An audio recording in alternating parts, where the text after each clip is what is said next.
Hello, everybody. Welcome to Deadline Day here on the PommyInOz YouTube channel and at the same time, the Blue Abroad YouTube channel. Pommy, welcome to our 6th edition of Deadline Day. 6th edition, yeah. I tell you what, there's a lot of editions of this. There's a lot of clips that you can see. You're very fortunate to have me as well, because me and Terry arranged this last minute and I've been to the hospital since. So what a melt. Do you want to explain what in the world you've done? Okay, so I was doing dad-husband activity with a Stanley knife, just cutting something to fit. I decided to read a text, as you do when you're cutting with a knife, and I sliced through my finger, so 3 stitches. The nurse hates me because legit, I said to her, I've got better things to do than wait around. I've got a trade period to prepare for. So they literally did actually fast-track me because I was like, this is so important. Well, you know what they say? What? Stitches get Bailey Humphrey. Oh, mate. There's rumours aplenty at the minute that Bailey Humphrey is the secret target. Could this be it? I mean, I agree. Spot on, RB. This has cost me a finger, this has cost me a finger. How many content creators would cut their finger off purely for this show? Yep. So, for those of you who are tuned in, thank you. Thank you very much for being with us. We are going to go through every single deal that happens as it happens with Deadline Day. As we get the reports as they come through, we'll be covering all of them. Obviously, a lot of Carlton supporters will probably be watching this stream, so we'll make sure we cover all of those with a little bit more. We've got guests on the way. We've got some of your favorite fan channels from all the clubs. If you want to have certain fan channels, let us know. Maybe we can send them an invite. We're going to have a bit of fun. We're going to go through all the news, catch up on everything, and at about 7:30 p.m., Pommy and I will reenact 6 years later the Deadline Day moment. And if you weren't here 6 years ago, 2019, if you remember Tom Papley Gate, this is what went down 6 years ago. 5, 4. I can't tell you how convinced we were that when Terry's counting down, I was just waiting to see Sauce jogging. Like, that's all I was waiting for. Him running with a piece of paper. Oh, dear. So just for context, if you've joined us after 2019, that was when Tom Papley was a done deal to the Blues. It was apparently all done. Was it a 3-team deal with Joe Danaher? Do you remember that? Yeah, it was Joe Danaher, wasn't it? Was the deal. That was the hold-up, wasn't it, on it? And then they turned down, and then there was last-minute noise, wasn't that Carlton had found a way around it, and then it turned out he'd actually signed a 5-year deal. Oh, God, I fucking hate life. Dear oh me. Dear oh me. Well, we've got a few donations here. Mark Smithies, $10. Here is some cash for medical work, Pom. Mate. There we are. Hey, look, it's not cheap here. It's not like the UK where you can just walk in and they patch you up and send you on your way. So thanks, mate. I appreciate that. Mate, Steve Spiteri on the PommyInOz channel here with an $80 donation. Bang. Stephen, love you, brother. Love you. Thank you very much. That is huge. That'll pay for the amputation. And then we've got a question here from Vasi7. $5. Question for you guys. How would you feel if the deal for Charlie doesn't go through? Oh, Jesus. Might have to like ring Charlie up and be like, baby, come back. Well, we'd have to get on with it, wouldn't we? Whatever. I'm going to be full caveat, right? You won't see me fold over. I am genuinely disappointed with Charlie. And the only way that Charlie can gain my forgiveness is he personally rings me. Like, that's where I am now. Yep. I need a phone call from Charlie himself explaining how much he loves me. Yeah, because At the end of the day, I backed him in. I backed that man in. He didn't need to go and seek out that reporter. I remember it when we were Team Charlie. Do you remember when everyone said, get rid of him, cut your losses? I made that stupid call at Winner Coleman that year. People wanted our heads. Like Charlie, if you're watching this, brother, call me. Call me. I just want to talk. Let's talk. So, yeah, Vassy. Yeah, that's the state of play. I need him to be at my door, like in that scene of Love Actually. Mm-hmm. Just signs, guy. I'm sorry, Pom. I love you. That's the kind of shit I need to forgive him. You might be right, Eric. You know what? If he kicks a goal around the 50, does that bring me back? I don't know.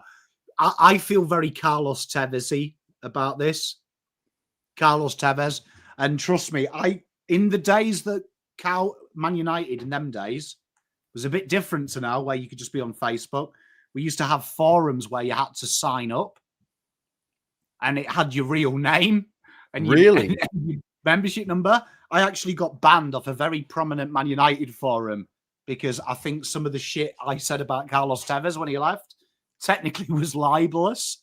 I reckon it's going to be that. It's going to be that bad. Second question from Vassy. Will you forgive him if he kicks a bag first round? Well, look, it's all about performance now. If this is a business, it's a business. And we're in the business of wanting wins. So if he wins me a flag, I maybe sing the Charlie Curnow song. But I will tell you this. I will never sing that Charlie Curnow song ever again. Yep. It's dead now. All right. I've got a few little sounds here. So if a deal gets done... And a deal has been done. It happened about 20 minutes ago, so we can unpack that. Jamarra Ugle-Hagan has been traded from the Western Bulldogs to Gold Coast for pick 74. Unpack that. Well, I mean, we've got slides as well, Terry. I'm doing this one-handed. Oh, yeah, true. It's the one that's not got a number. It's the one that's not got a number. Baby, come back. There you are. Jamarra, what a signing this. So this was meant to be Charlie Curnow. They've gone budget Charlie Curnow. So this is a fascinating deal, real cheap. People forget how good Jamarra is. If you go back a couple of years ago, 2 goals a game. Before there was Darcy, everyone was touching themselves to Jamarra. And I'll say this, Dimmer has got previous of working with players that have had problems. Pick 74. If it goes wrong, you were burning that pick anyway. Evidently, they've renegotiated his contract as well, so he's on half what he was at the Doggies. Oh, I hope this goes well for Jamarra. I really do, because I like Jamarra. There's something about him. how's that work? They've halved his salary. So what happens to the salary from the Dogs?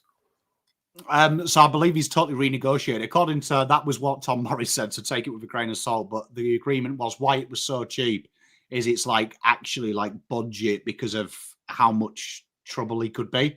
Mm-hmm. So heavily performance based. I hope it works. I know people will say Jamarra's a bad guy, but I'm a firm believer he deserves a second opportunity. He's got what he wanted, obviously, away from the Doggies. Hope it goes well because you want him in the league, don't you? He's a player that I want to watch play football when he's playing his best football. Oh, 100%. I mean, this is the first time he was obviously drafted to the Western Bulldogs. Lucky for them, Sam Darcy's, developed and appeared. So I don't know if they're going to feel the loss as much. But this was a really, really highly touted, young man, young player. Who knows? Change of scenery could be what it is for him. But do you think this would be his last chance? Like if it doesn't work at Gold Coast for the same reason, do you think this would be it? I'm a firm believer that everyone gets one chance, right? So I think if you have more than one chance, that's when I question. I think this could be the end of his career. I really hope. You've only got to look at someone like Sydney Stack. And it was quite funny, actually. There was a video you and me did about Sydney Stack. If you remember when Walsh and him were rising stars. Mm-hmm. And it's amazing to think that Sydney Stack right now is nowhere to be seen. Sam Walsh is a superstar of the competition. It can quickly turn, can't it? Like you cock of the walk 1 minute, next you're just the cock. So I think this is his last chance. And hopefully he gets it right.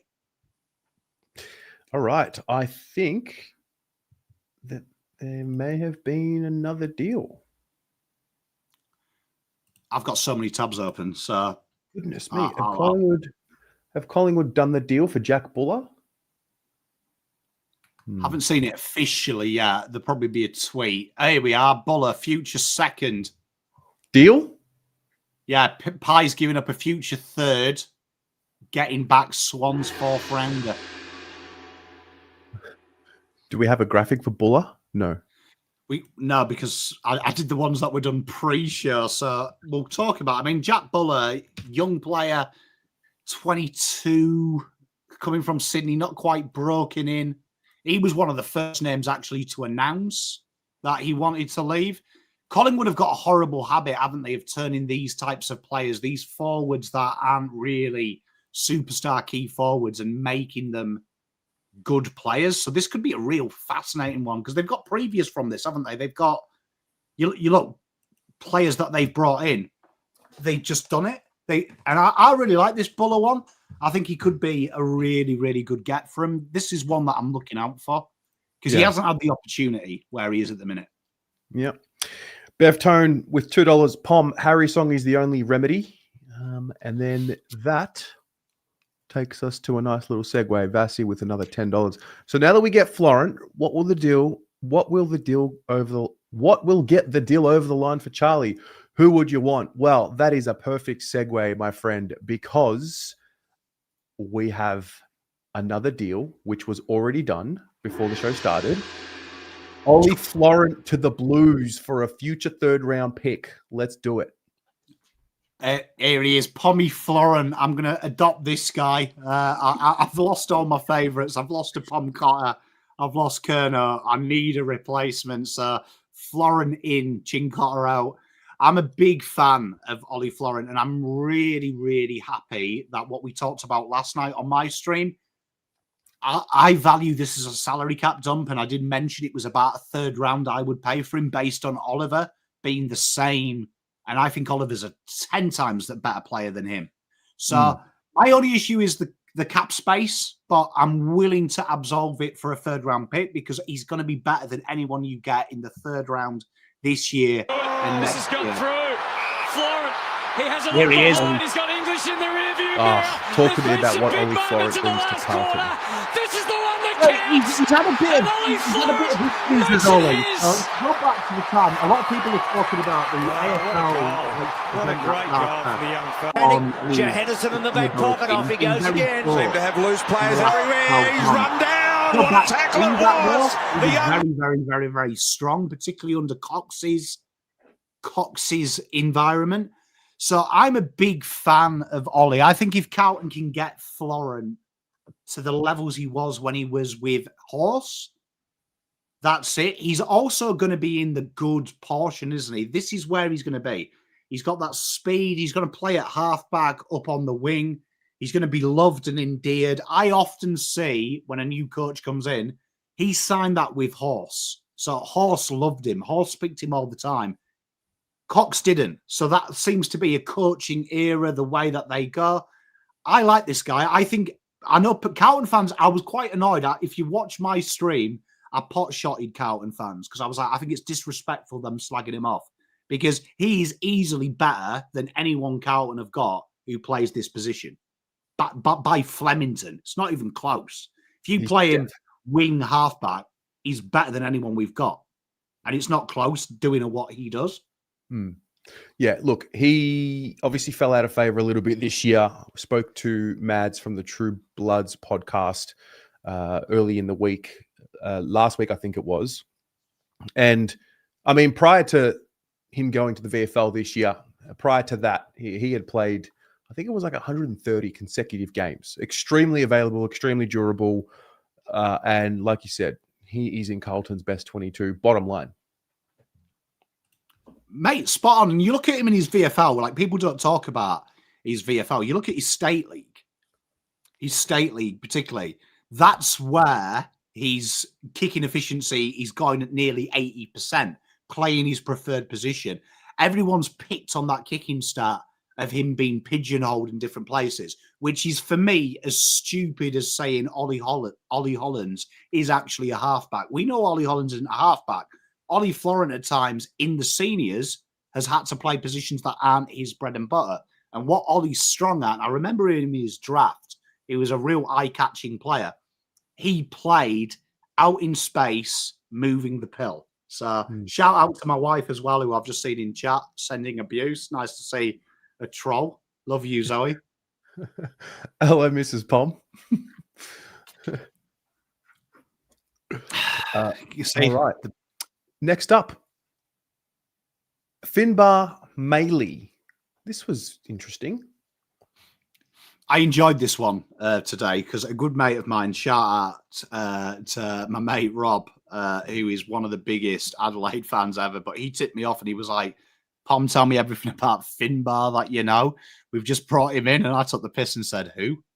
But this is a fascinating one, this. Key forward, plays in the ruck. He's been a project, and if you speak to North fans, people have been saying that, I think we're going to keep him on. I think we're going to rookie him. See him come in. This is a real exciting deal because this is one of them ones where obviously Adelaide have seen something about him, but he's not brilliant. He's not brilliant, if you know what I mean. But this could be one of them things. 2 years' time, they're another level. It could be a good one. So I really like this. Really like this speculative. It's a free pick, isn't it? Yeah. He quite surprising to see a guy. I mean, he only really came on this year. He emerged somewhat. I'm quite surprised to see someone who emerges in a single season then get traded in that same year. It's tough industry, isn't it, Terry? This is a hard industry, isn't it? It's a hard industry. But I mean, look, he's a good Eltham boy. You got to remember that. And they grow them strong out in Eltham, mate. Yeah, they do. Any others? Are they done deal? Yeah, there's a few. How many have you got? You've got Jamarra, you've got CJ, you've got the pick spot. Yes, CJ. I'm going to try and do this. This is hard, but someone did teach me, so I apologize. But I believe it's Changkuoth Jiath. If I've said that wrong, I apologize. You tried. Do you know what I mean? I apologize. CJ, we'll call him. But I really like this deal. You know what? I said this last night. Melbourne often, when they're linked with players, I kind of look at it and go, okay, you've bought this player 1,000 times. Seeing them go outside rung really excites me. And it's nice to see Stephen King being the man of his word that they're going to go into a new era. I'm a big fan of CJ. I can see why he's not in the Hawthorn team, but this is exactly the type of player they want at Melbourne. So I really like this deal all round. I think it'll be a good get for them. Yeah. There was some talk about him having interest from Carlton early in the trade period, but that seemed to die pretty quickly. And I mean, this picked up steam in the last 24, 48 hours, it seems. It did, yeah. He was linked to Carlton. If you like, I remember doing the preview of the trade period, and he was a name that was floated around. And then suddenly it died, didn't it? And it looked like he was going to stay. Yeah. Now he's gone. It shows Melbourne are working their business. And interesting with the picks we talked about, what they turn into. This is Charlie Spargo, effectively. So Charlie Spargo and a throwaway pick. I think that's a huge win. They've got depth in the Spargo position. They desperately need someone like this. I think him and Salem working off halfback could be quite exciting for them long term. So really like this get from them. Yeah. We are here, deadline day, on the PommyInOz YouTube channel and the Blue Abroad YouTube channel. We're going to go through all the deals. We've also got a live feed in front of both of our screens with just footage from Marvel Stadium, the room, where we're basically going to count down every single second until the deadline comes and goes. Pom, before we go to another trade that was confirmed, can we talk about? I want to get your thoughts on the Jai Simpkin situation. I was just reading that latest report. Can I just congratulate Collingwood for being the biggest piss takers after being asked for 2 firsts, a future second for Jai Simpkin. Well played. Well played, Collingwood. I rate that. I rate a man who takes the piss. But this is interesting because this is what I always say. Carlton fans are really guilty of it, of overvaluing your own players, undervaluing players that are coming to you. I understand from a North point of view, he's your captain. I hate it when people mention BNFs because BNFs is a popularity vote. It's like saying when you lost your virginity, no one cares. But is he worth 2 firsts? I love Jai. I don't think he's worth 2 firsts. Is he worth a second? Absolutely not. You're going to have to meet in the middle. But I think he's more valuable for North to keep than sell because I think if you're asking for 2 firsts, that's good banter. Well played. I don't think anyone in the right mind would pay 2 firsts for Jai Simpkin. And I like Simpkin, but he's 10 a penny. We see these players everywhere. Just in, Charlie has been delisted and given a free scooter. Bit sad because he likes his bike rides. Yeah. Also, breaking news, Graham Wright has entered the Carlton room, sitting next to Chris Davies, GM of football at Carlton. With some spokes. He slashed the tyres that bike. All right, let's get through another deal while we got time. And that is Jai Serong is off to Sydney. Really like this deal. So I think Tyler Young and Serong are 2 players that I really, really enjoy. I really enjoy just watching and their whole story. And Jai Serong, I think this is a great get for Sydney. I feel sorry for Hawks here because I feel like Hawks have slightly maybe lost out, but Hawks don't stand in the way of their players. Again, Sydney are a team that seem to ignore the front half and the back half. And this year they've targeted Curnow, something we've been saying they need a key forward, and a key defender. They've got him in Serong. He's a really solid player. He could be anything. His intercept work is really strong. He's learning off some really good, solid players as well down there, Rampy and players like that. I'm a big fan, and I know a lot of people. He's related. He's the brother of Caleb. He is indeed Dish Shields. Good call. I really like this acquisition. I think he's going to be I think this could be one of the trades of the year. I think this guy will go really all right next year. Well, you rate him to improve that much? I think he's really solid. He's got all them facets, and he's in that position. This is where I always say, when people say, oh, he's the 5th cab off the rank, he's the 5th tier, he's not a key defender at Hawks. Look at Hawks' key defenders, Barras and Battle. They're a walk-up start at every football club. Yeah. So to be 3rd or 4th cab is pretty good. It probably makes you 2nd cab at every other club. So I think this is a real good acquisition for the Swans. I think he'll be a solid player. And I'm looking forward to seeing Jai. I really do like Jai. Really like it. I want to give you like a recommendation that I've tried right now. Coconut water with watermelon as the ice blocks. An absolute delight, I got to say. I've only ever had that in drinks. Like alcoholic drinks? Yeah. Like when you get a fruity cocktail. Great shout. Just full of refreshing. But don't take alcohol advice off me, chat, please. Imagine we did this stream. Imagine we did more live streams drinking. Oh, Jesus. I mean, we could do. I'm open to it. You're open to it? All right. We go a little bit south very quickly when we're sober. That's true. Can you imagine how south we go pissed? We have a guest. I want to bring him in. I don't know if he's available. Maybe I'll give him a hot minute. Yeah, I'll give him a minute before we do that. Pommy, let's touch on the pick swap deal that Carlton and Hawthorn have completed. So this is a done deal already. I've got a little Pom theory here. A little Pom theory, if you will. So we talked about this yesterday, just with where the picks are in the terms of where a bid may come in for young Harry Dean. I have a suspicion that we are now very confident that whatever happens to Gold Coast picks, Melbourne aren't in there, aren't going to bid on Dean. So I think this gives Carlton a better shout. I'm guaranteeing one of them picks are going to be used with Buku Karmis, and the other two are very good state knives to match bids should you get a first. So I don't mind this deal. Is 22 too much? I don't think it is too much, because at the end of the day, 22 was always going to be used in a bid match. So this is a new territory for Carlton. Carlton have never bid matched anyone relevant.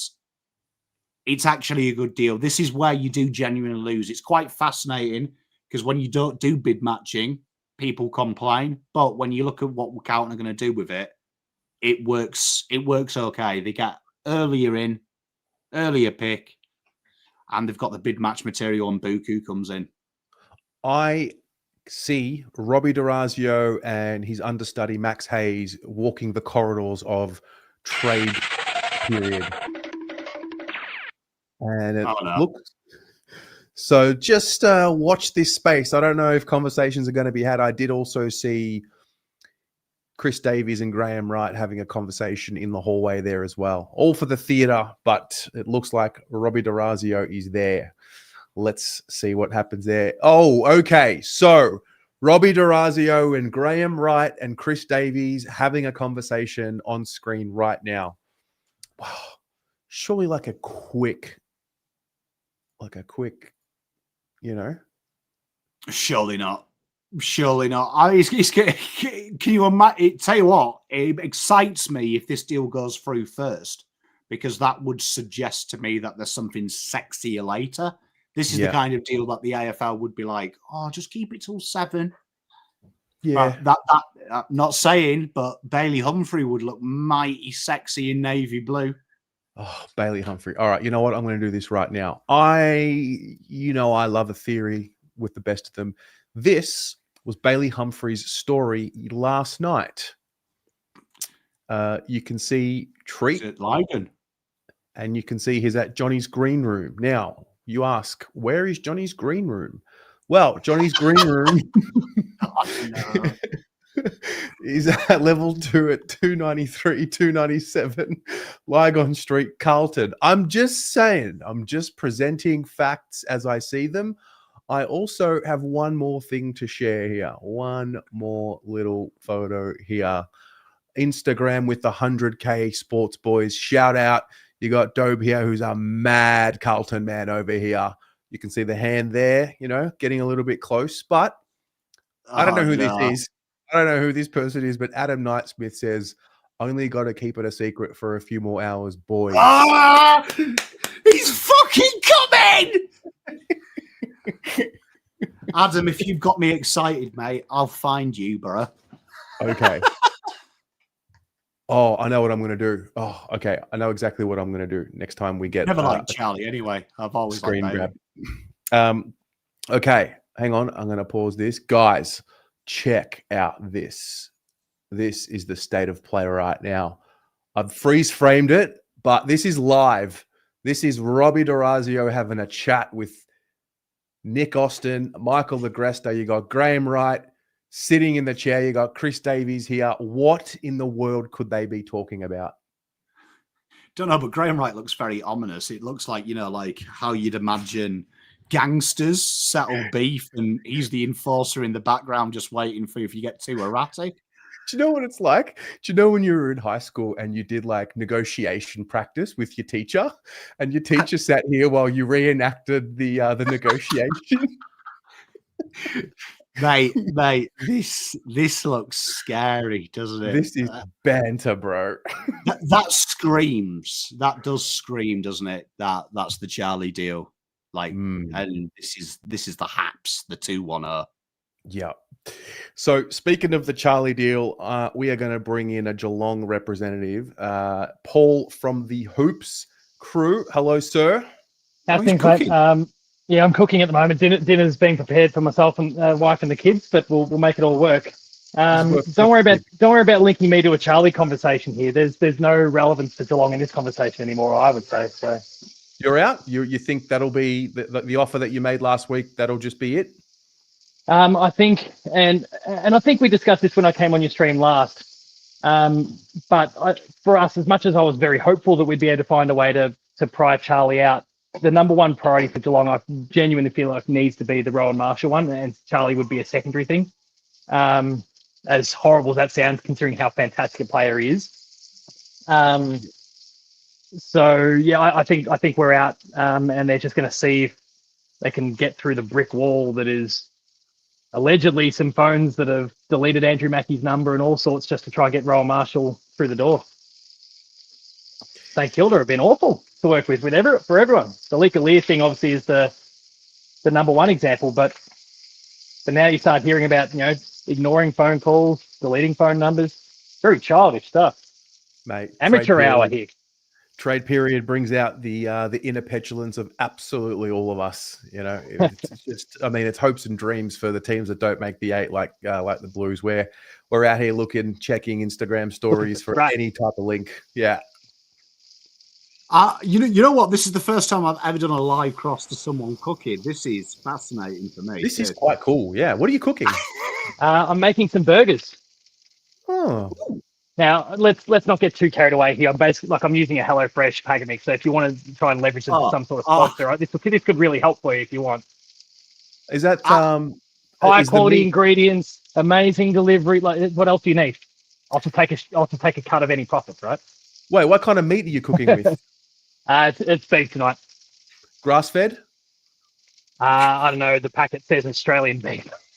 Oh, is that like one of those, Geelong farm? Is it like, one of those Jeremy Cameron farm grass fed, cattle? Right from where we offered Charlie. So Nathan Buckley took that land instead. I didn't know if you were cooking a peacekeeper deal between Sauce and Mackie. Are they visiting you in the next hour? If it gets the job done, I'll do it. I love it. I'm sure everyone in this household will appreciate going hungry just to get Ryan Marshall in the door. They won't. The kids are 7 and 5. They'll kill me. But you do what's going to be done, right? What would you pay for Rowan Marshall, Paul? That's been the big thing. Obviously, St Kilda are playing hardball, upping his value, wanting you to offer an offer. What do you think is a fair offer for Rowan Marshall, considering every year we say you can't win a flag with Reece Stanley? You've done pretty well with him. Well, yeah, we won one with him. So, I was pretty bullish initially, and this is obviously now weeks ago, that the deal didn't need to involve the pick 19 or wherever it ultimately slides to. I felt like that could have been used in the Charlie Curnow transaction, and then Geelong could have gone and chased. And again, sorry, the placements might have changed for everything now, but Geelong could have chased a pick 22 from an Essendon, for example, bundled a few things, gotten that pick 22, tossed a player in there, a Ted Closey or someone like that who's looking for opportunity, and there's your equivalent, if not an improvement on pick 19. You're sliding back 3 spots and getting the job done from there. But they don't want to play ball with 19, or 19 alone. So I'm at a bit of a loss at the moment, and I felt like that 19 on my deal was somewhere fairish, simply because he is close to 30, limited amount of time left in his career, but apparently they're still not happy with it. But they can play hardball. It'll bite them on the ass at some point. Bite them somewhere at some point. Sorry, I've got kids walking around. No, I like the way you corrected yourself when you swore. You've got me here. Very late save. Very good. Well, mate, thank you very much for calling in. This has been one of the more unique call-ins I've ever had. And it was all set up perfectly. Your whole body is inside Charlie Curnow right now. So it was, yeah. Charlie, you have me. You just got to choose Geelong. Well, you did choose Geelong. Your bloody club won't work for this. Anyway. Well, what about Connor O'Sullivan? You couldn't have passed up a Connor O'Sullivan, made him part of the deal? Not me personally. And my son burst into tears, just went so he initially asked me a couple of days, we were talking about it a couple of days ago, and like I said, I don't think Charlie's coming over. And he asked me why, and I guess I didn't explain myself very well initially, but it's because they want players like Grime. Now, Grime Eyes is his favourite player in the world. There was a whole thing years ago that kind of won him over, and the tears instantly started pouring out just at the idea that he would leave. So in some ways, just for a bit of stability in my household, I'm kind of glad this deal didn't go through. No, that's fair. All right, well, we're going to keep moving along. Thank you so much for calling up. Good to chat. We'll be having a stream on our end from 7:45. So if anyone wants to pop in, if you guys aren't still going, feel free to come across. We'll put you on there and have a chat. Sounds good, mate. Take care. Enjoy. See you guys. Enjoy the burgers, I'll cook mate. something for you next time. Next time I'll cook for you guys. All right, sounds good. Love that. I'm going to share my screen again because it's just an exclusive right now. Oh, no. Men at work talking to each other. Oh, look at everyone looking at Graham Wright for it's almost like they're waiting for Graham Wright to do the nod to execute someone.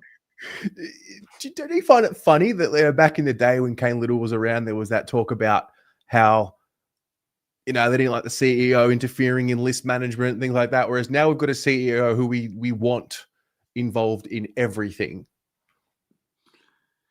Well, I mean, it helps that this guy is the type of guy that has actually done list management, doesn't it? Yeah. I mean, Lloydie's job, let's be honest, was getting the coffees, and he probably got that order wrong invariably as well. That's what he was good at, though. He could carry a good tray of 8 coffees. So it's fascinating, isn't it? I do enjoy the fact that not one person's smiling, but this guy is trying to crack a joke, and GW looks like he's about to fire him. Doesn't he? Nick Austin's kind of oh my God, he told the joke. Told him not to tell the joke. Just another update here. The Bulldogs have confirmed that they will not be paying any of Jamarra's salary next year. I don't know if anybody asked, but there's that. Now, do you like rumours? We love a rumour. Are we off for a live cross to Big Footy? Yeah, we are actually. How did you know? No. How did you know? So if I go to Big Footy, the no discussion bloomer file, there are 2 things at play. Yaz, who's had an account since the 18th of December 2009, has said that the Swans have finalised terms with Charlie and Blues with Hayward. The trade will happen. The Blues will be active in the last 60 minutes trying to get ahead of the Dean bid, have reaffirmed interest in an A-grade talent this afternoon, and the Buku Khamis deal is done. And then this one, huge turn of events. Humphrey will be a Blue tonight. I'm not doing it. I'm not doing it again, chap. Come on.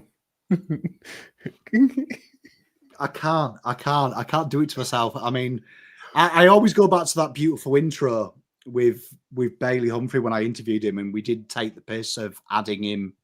When I asked that question, what would you do 2 minutes to go in a prelim final? But I took the piss because I got him involved in Carlton. And I was like, you're playing for Carlton, 2 minutes to go. What do you do for the Blues? And he got all excited, like he told the story of running through, kicking a goal. Can I play it? He might have put it in. He might have put it in, but we do love Bailey. I'm a big Bailey Humphrey fan.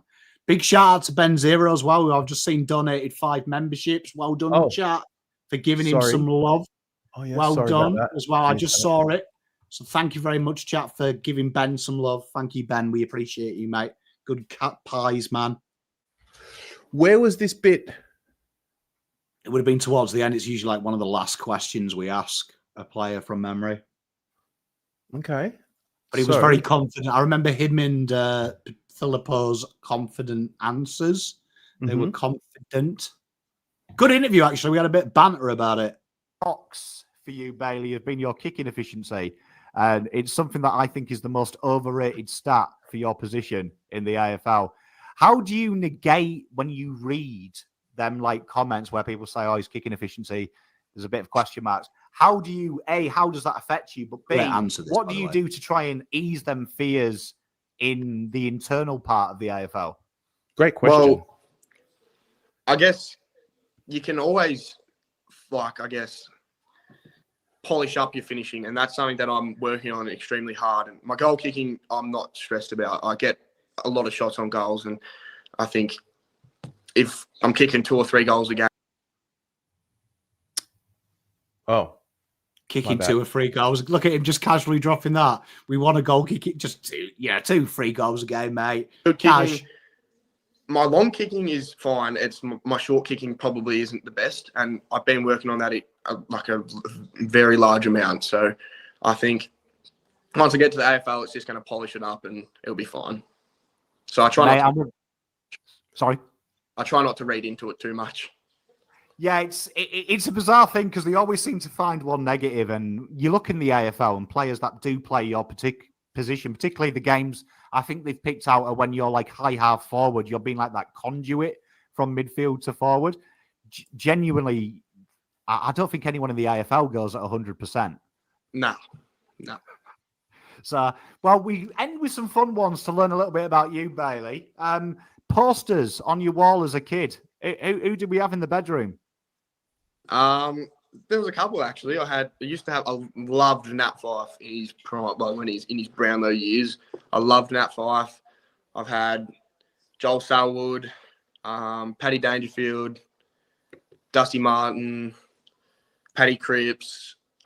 Could keep naming. I've had a lot of players on my wall.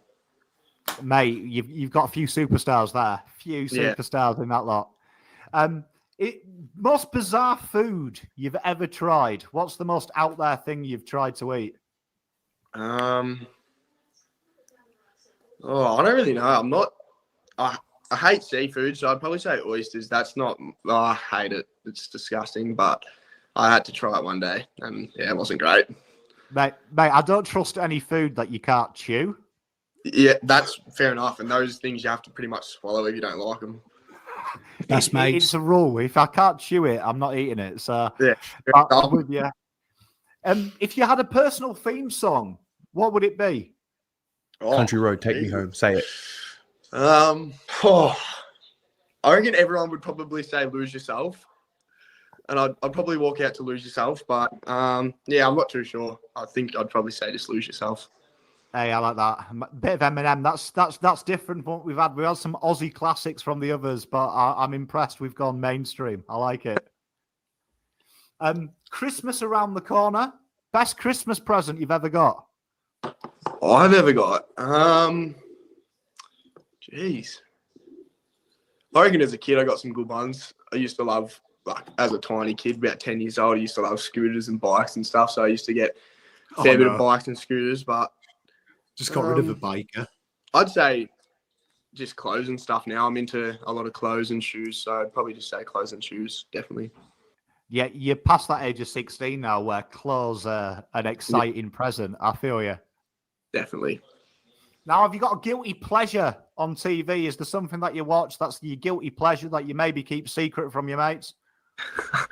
I like Love Island. That's something that I like, but First red flag.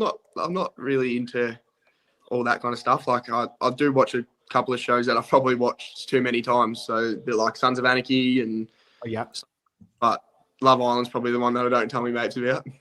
Mate, I do love that. That has been a popular draftee answer, Love Island, I have to say. So if anyone gives you stick for it, I think half of the top 10 have mentioned Love Island. So I think you all watch it secretly, and the ones that don't say it, they're lying. Yep. Now, is there any fictional character in TV movies that you watch and you think, you know what, there's a bit of me in him? Not really. I don't know. Not really. Someone you'd like to be?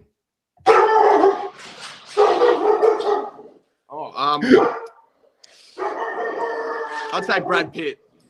Brad Pitt, mate. Hey, I can see that. You've got the dashing good looks. We can see you doing a Bonds commercial in 5 or 6 years.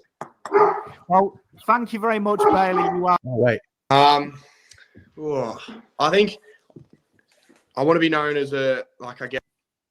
Do you know when? That's a great question. What? When does he say it? The bit about it'd be about here just before we get to the fun questions. He's I think obviously the a last lot two taller than me, questions but from memory were, how do you want to be I guess remembered when you his retire? stoppage craft and the way he goes about it at a stoppage, he's not the run all day midfielder. He's more the burst away from the stoppages, the packs, and uses his big leg to break open the lines and stuff. So I think I watch a lot of his stoppage work. And then I watch a lot of Christian Petracca because when he goes forward. So I think I've learned a little bit off him and his forward craft when he goes forward. I've got to say, as a Carlton fan, the thought of Cripps getting it out of a pack and you bursting past him and snagging one from 55 does excite me in the hypothetical. I wish. Teddy Cripps is my biggest idol. See that? I definitely wish I could go to Carlton. Mate, he's an idol of an old man like me as well, don't worry. He's a fearsome competitor. Now, going into the future, say you've been drafted, you've been there for 15 years, you decide to retire. How would you like the fan base to remember Bailey Humphrey? I think I want to be known as a very physical player. I think I want to be courageous. I want to be very strong. So I think that's definitely how I want to be known. I guess that's kind of a bit country boy like and a bit olden day, but I think that's kind of the way I play my footy. So definitely that. Mate, I think everyone loves the physical side of things, and I think it's a big part of your game, the physicality. It's very rare you see someone in the draft that's got class, but also likes to get his hands dirty. It's bucked the trend of usually you have one or the other. You've got both. Yeah, I try my best. Now, how does country football change to playing in the State League? Is that a big difference? We know the reputation is it's physical and tough. Has that prepared you really well? Yeah, I've played a couple of senior games. Obviously, power's a priority, so you can't come back to playing my local league, which is the Gippsland League. I think we play on the same team, so playing against him was a bit weird. And he told Drawn all about me, so they came out and they targeted me. Yes, and I reckon first 30 seconds I copped a big elbow to the back of the head, and it sort of dropped me to the ground. And I don't care. I just laugh at it and. I ended up getting best on and kicking 2 goals, so I wasn't complaining at all. Yes, lad. Tell you what, I bet that was a good banter with you and Jacob if you got the best on as well. Yes, definitely. And he played a really good game too. So when we went back, we played against each other and played really well. And All right. What a good time that was, eh? Yeah, that was very good. Put the idea in his head. The I wish. Mate, I did the work 3-4 years ago. I see. Trying to recruit for the boys. I see only Carlton in the chat. Only Carlton. You need, as a matter of priority, to clip that bit if it happens, and make an edit and start it off with that Patrick Cripps comment. I wish, and then bang. That's a request. So, anyway. Good man. Enough hopium for 1 minute. What else is on the agenda? What else have we got here? Well, I mean, at the minute, the big report at the minute is they're talking about Tom Petrollo was incredibly animated in the Hawthorn room. So he is the manager of Zach Merrett. So obviously this deal is going to go down to the wire, which is going to be absolutely fascinating as to why they do this. Sorry, I've just been sent something very, very interesting with Bailey Humphrey. No. Let's unpack Merrett. I'll park that for now. Unpack Merrett with me. Where does it play out? Where does it go? I think Curnow and Merrett both get done. Yeah. And this is for why. I think it is incredibly unhealthy to have a senior player not want to be there. I think the way that Merrett has acted and the way Curnow has acted is incredibly disrespectful to both their football clubs. And I wouldn't want either of them players to be welcomed back to their football club. I think they've gone too far this time. So I think it'll get done. I do think Hawthorn's offer was piss, to be honest. Was piss. I think it was a piss take. I do think they've got to include Cam McKenzie. I do agree with Cal Toomey and Tom Morris. They both said that that's what Essendon are looking at a bare minimum. Do think you've got to spend to buy. It's going to be fascinating with this one because Hawthorn, a lot of people were thinking they were going to have irons and a lot of fire. Does feel a little bit like the Joe Danaher from Sydney a few years ago with the Papley. They've put all the irons in that one fire. If it doesn't come through, I do think it's bad for Hawthorn as well as Essendon. I think both of them have now put their irons in this one fire. Yep. So just a little screenshot there, whiteboard action in the Carlton room. Yeah, things going on there. Yeah. What did you make of Hawthorn's offer? There's their second offer with the pick swap with Carlton, which they're then gone back. I understand it from both angles. I understand it from Hawthorn won't want to pay a lot, right? They don't want to pay a lot. He's at the wrong side of his prime. He's now coming towards his prime and the end of it. Players are playing longer, though. I can understand from Essendon's point of view. He's your captain. I know people say it. I hate it. BNF. No one cares about the BNF winning that. But he's a very important player. It's somewhere in. I think that Essendon will value him at 3 firsts and a player. Hawthorn will value him at a first and a player. Somewhere in the middle is the happy ground. And I would be cautious to Hawthorn. I'd love Double Dummy's opinion. I don't know if he's in chat. Good mate of mine, but Cam McKenzie and Hustwaite, I think that's losing 2 players that I think have the potential to be more than solid AFL players is a lot, I think, to play. But you're in the window now, aren't you? And you've got to sometimes accept that. Does it make them better? I think it does. But it's going to be a price. It's going to be a price. Yeah. What do you make of the fact that we're seeing more news for these contracted players leaving than free agents since we brought in free agency? Good. I think I want to see player moving. I want to see players moving. I want to see a competitive league. I do like the fact that free agency has been heavily St Kilda because that's what it should be. It should be teams like St Kilda trying to break the stereotype. Is an adjustment because I think Australia sport is quite insular, isn't it? No one else really cares about it outside our great country. It is going to start to become a business, though, like we see in European football, in American sport, and that's the sad reliability, the sad inevitability on football, that it will eventually become a business, and that's really sad. But I think it's good. I would love to live in a world, though, where it is like America, where Zach Merrett could be traded to Eagles because Eagles offer better, or Charlie Curnow be traded. And it's now Charlie Curnow's problem, Zach Merrett's. We're still at that Australian sport of we've got to be player welfare. Yeah. I think eventually you'll see a little bit more of a ruthlessness in the next couple of years.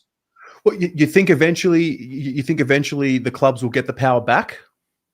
I think it has to. You start to see that in sport worldwide now that teams... can you imagine the NBA? The NBA would take the best offer. The player would be at the mercy of the club. And the players, people forget players have power in NBA as well. That needs to be understood. It's not to the levels of the player power now, because you know what's going to happen. You know that, I hate to use it, but the MH word, mental health, that gets used a lot in trades and trade value. Eventually, that's going to have to evolve to a proper situation where teams will have the power. And that it needs to happen. It needs to happen. But we're still in that ruthlessness, aren't we? We're still in that ruthlessness. Like when people say, like, I agree with what Double Dummy's saying, but this is 2025. This is the real world. You are earning $1 million money, and it doesn't work like that in the rest of the world. So just because we're a little bit soft and fanciful with these rules, in reality, it is a professional sport and you are being paid a ridiculous amount of money. So I always look at it this way. It would be like a soldier saying, oh, I went overseas and got shot at. That makes me sad. You know what you're doing before you sign the contract. Yeah. They know what they're doing. All right. What do you make of the Archie to West Coast story? Fascinating for me. I love the fact Brisbane dominating on field and off field. And I like the fact that they are asking for a first. You're well within your rights. Again, this is another one of them arguments, isn't it? Right? That what they value them at, what you value about, and then what reality values him at. So a first round, I don't think he's worth that. A second rounder, I think he's maybe worth a little bit more than that. So I reckon you will see a compromise here. But again, credit to Brisbane. They're running a fantastic, fantastic club and they're driving a hard bargain. This is again the case of what we just said about Hawthorn. What do you pay to win a flag?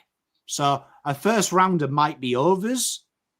If Callum Archie jettisons them to win a flag, though, you'll look back at this and say that's a bargain. So beauty is in the price of the beholder, isn't it? So I think there'll be a compromise. I wouldn't pay a first. But if you told me I win a flag from paying a first, I'd pay it all day long. Now,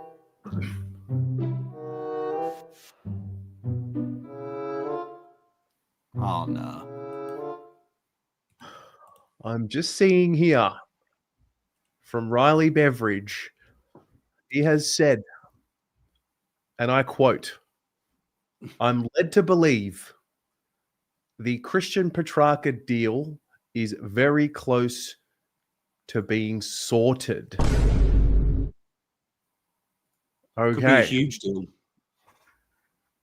Now, is this the one where the discussions and the reports around 7 and 8 being a part of the deal? Like, is that like? Can we unpack that? You know what? It's going to be. It's a fascinating one because people will say it's an overpay, but from Gold Coast point of view, 7 and 8 are freebies. So you've always got to remember that they're matching Zeke Uland, they're matching Bo Adensall, they've got Dylan Patterson, they've got some really strong NGAs. Their NGA academy is on fire this year. So 7 and 8, even though that might be an overpay on paper, in reality, they're never using them anyway. So from their mindset, they want points. That's all they're looking for. And Petracca is better than points. I think this deal will be something like 7 and 8, and then you're going to see 24 and 28 go to Gold Coast. They get the points. That gives them just enough points, as we mentioned yesterday, to sort out Zeke Uland and another player. There'll obviously be a written agreement in there, which is dodgy, where it'll be like, if you have 7 and 8, promise you won't bid on Bo and Dylan, and they'll say, yes, that's fair enough. That gets them sliding.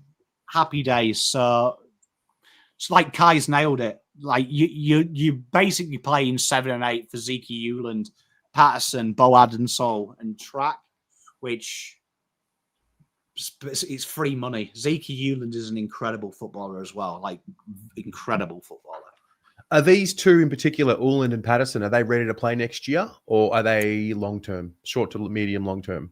Zeke Uland definitely will play day one. Bo Adensall, not many people are talking about him and Dylan Patterson, but again, they're very easy positions native to the AFL that you usually play well round one. Dylan Patterson off halfback is elite when he's played there. Bo Adensall as well has really shown some really nice link-up moments. And another guy as well, Jai Murray, that not many people are talking about, but Jai Murray is better than most in a third, if you can get him in that second, third round spot as well. I think you might see a couple of NGAs miss this year from Gold Coast. I don't think they'll match them all. So Jai Murray is one that I'd definitely be looking out. Very resourceful footballer, very strong player. Vasi7. Hey, Pommy, Ruben Amorim, in or out? I'm sick of him playing Bruno in the midfield. Oh, mate, if I see him play number 8 one more time, I'm going to punch a cat. Ruben out. Ruben out. I thought we voted Brexit. You can't really escape hard Brexit. It's hard for you to really escape an underperforming sports team that you follow. Like, this is supposed to be your escape away from United. There was a point in time that Carlton were my happy. Carlton now are my happy period. Shocking supporter of football teams. I am. Yeah. Who else am I missing? What other deal was there to talk about? Did I miss one? Yeah, let's have a look. What have you got? We have got, so we did the pick swap. We've done CJ. We did Buller. We did Finnbar. We did Jamarra. No, we're still waiting for deals to come through now. Oh, what about Leah staying at the Giants? What was your take on that scenario? Sad for him. I understand North. I do like the fact that North have said that they're backing in their defenders. My issue with that is I don't think North are great, but they have got quite a few intercept helps. They haven't really got that pure lockdown, and Aaliyah isn't that lockdown. He's more that intercept, play loose, float free player. Mm-hmm. It's sad because I think in an ideal world, everyone would bid on him and have a go at him. I'm glad, though, that he stayed. I'm glad that he's re-signed his contract. GWS have done the right thing. They've looked after him. I don't think it'll be the mammoth payday that he was expecting, but at least he's still in the system. And it's a gutting how it's turned out. Because St Kilda, they did him dirty, didn't they? Bless him. No, they did. They did. All right. Only Carlton. I'm requesting a trade if Charlie Curnow stays. You ain't going anywhere. Pom, You've got to stay in it. can we touch on these some of these future kids that are going to come through? I want to touch on Jack Ison first.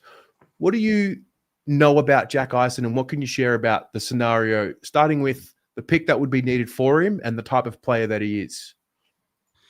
Well, you know what is really fascinating about Jack Ison is I talk about this every year. Every year you have a player that has been dodgily kept away from it. So like the untrained eye will say he's on a hefty scholarship. In reality, I think Carlton have done a little bit of a dodgy here. And they've allowed him to play at Scotch College. Very limited impact at Coates League, only the 6 games. National Championship, though, he showed his wares. I think he's a bona fide top 25, 30 talent had he played the full year. What type of player is he, you ask? Well, this is a guy that is that rambustious 190 size player that is probably going to be a midfielder long term. If you go back to the inaccuracies of Brodie Kemp when they played him in the midfield to try and get him the exposure and that he did his ACL, Jack Ison is what happens if you play him in the midfield as an actual midfielder who's oversized. One thing that you'll notice about him is there's 2 things that are going to stand out from a Carlton point of view. This guy's kicking ability is second to none. He's got a dart of a left foot. Whatever he kicks, he hits. Very solid. His link-up play is very solid. And one thing you look at these age of players, thank you very much, Mrs. Pom. I love you to pieces. One thing that you look for these types of players, their ability to link in and out of space. And that's something that he's strong at. He's very good in the air as well. But you watch it from the highlights as well. His ability to link in and out with players is second to none. So Jack Ison is a very, very good acquisition. I like Ison a lot. I think he is a very, very good player. He's a unique one for a number of reasons. Well, what you've just said, but also I remember watching him train with the senior team, the senior Carlton team last preseason. He was one of the train-on players, obviously been part of our academy. And in the match, I know it's match sim in the preseason, and you take that with a grain of salt. But that's more so for the senior players. Like, this is a kid, and he was matching it with the senior Carlton players in their match sim in the preseason. And I remember he caught eyes, he caught our attention. It's great to be able to finally talk about him actually being close to being a player, wearing the Guernsey. Yeah, and at this level, at this age, I think the biggest mistake people make when they look at draftees, and Cody Walker is that mistake when people look at draftees. It's very easy to look sexy. It's very easy to do the good things. A lot of these junior clubs, particularly when you're playing for teams like Calder, Oakley, your Coates Talent League, the stars are the stars and everything's focused for you. What Jack does incredibly well is he brings players into the game. And when you're in the AFL, you're going from superstar to no one gives a shit about you. Patrick Cripps isn't looking at Jack Ison and going, "You can win me a flag." Patrick Cripps looking at him and going, "Hello, rookie." So he's got to learn that role. I really like this one. I think Jack Ison will be quite the player. Don't put too much expectation on him year one.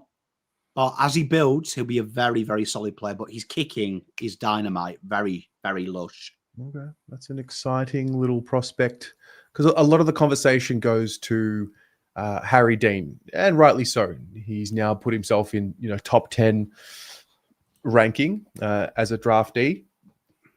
Sorry, I'm just getting distracted here because Paul Connors is stepping into the Gold Coast room.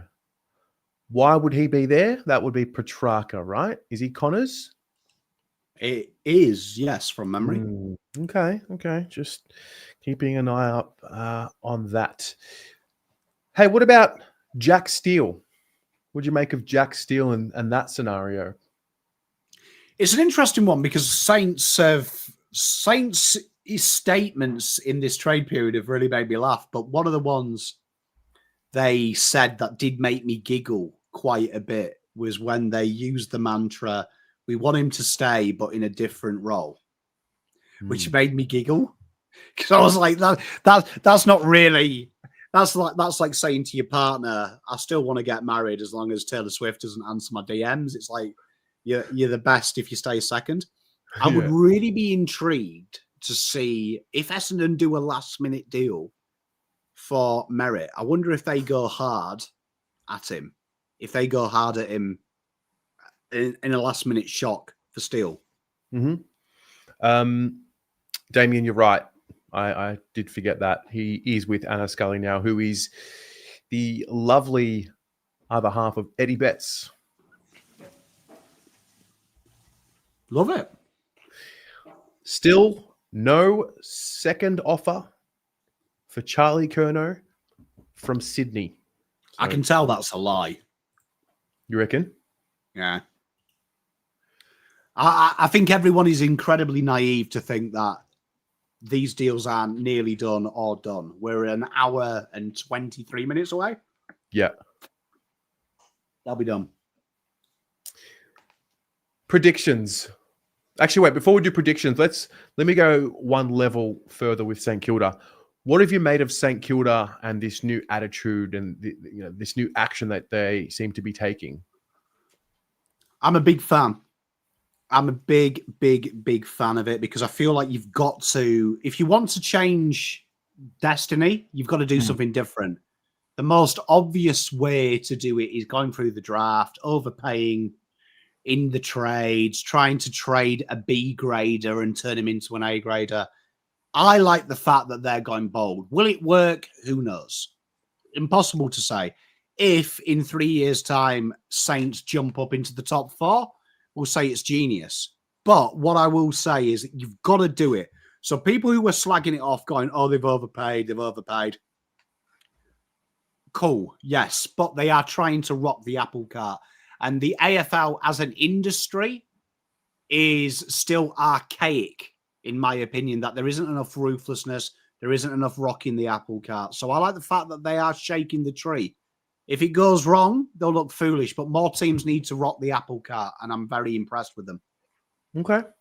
Guess what? Go on. Crocodile Dundee. On cue, Jack Steele is moving to Melbourne, 2027 third rounder, according to Mitch Cleary. I tell you what, Melbourne there, and brilliance. You know what? I'm kicking myself. I didn't think of it. You lose Oliver. Makes sense, doesn't it? You get Timu Oliver. Bit of leadership in there, different point. I really like that. That's a bargain. That's a bargain, and that's a very smart acquisition. I like Steele. Yeah, I mean, I still think he's got plenty of good footy left.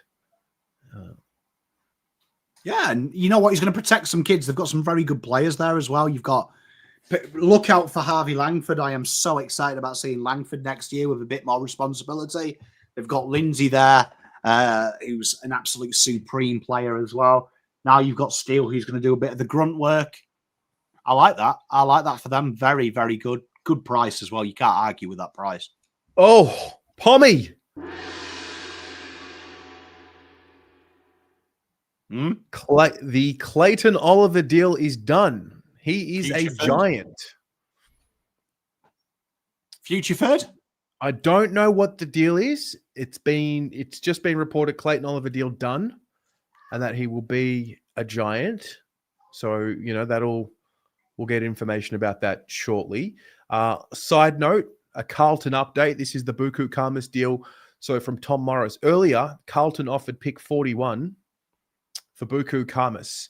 The Dogs said no. They want pick 33 and would give a future third back to Carlton. It's in the balance.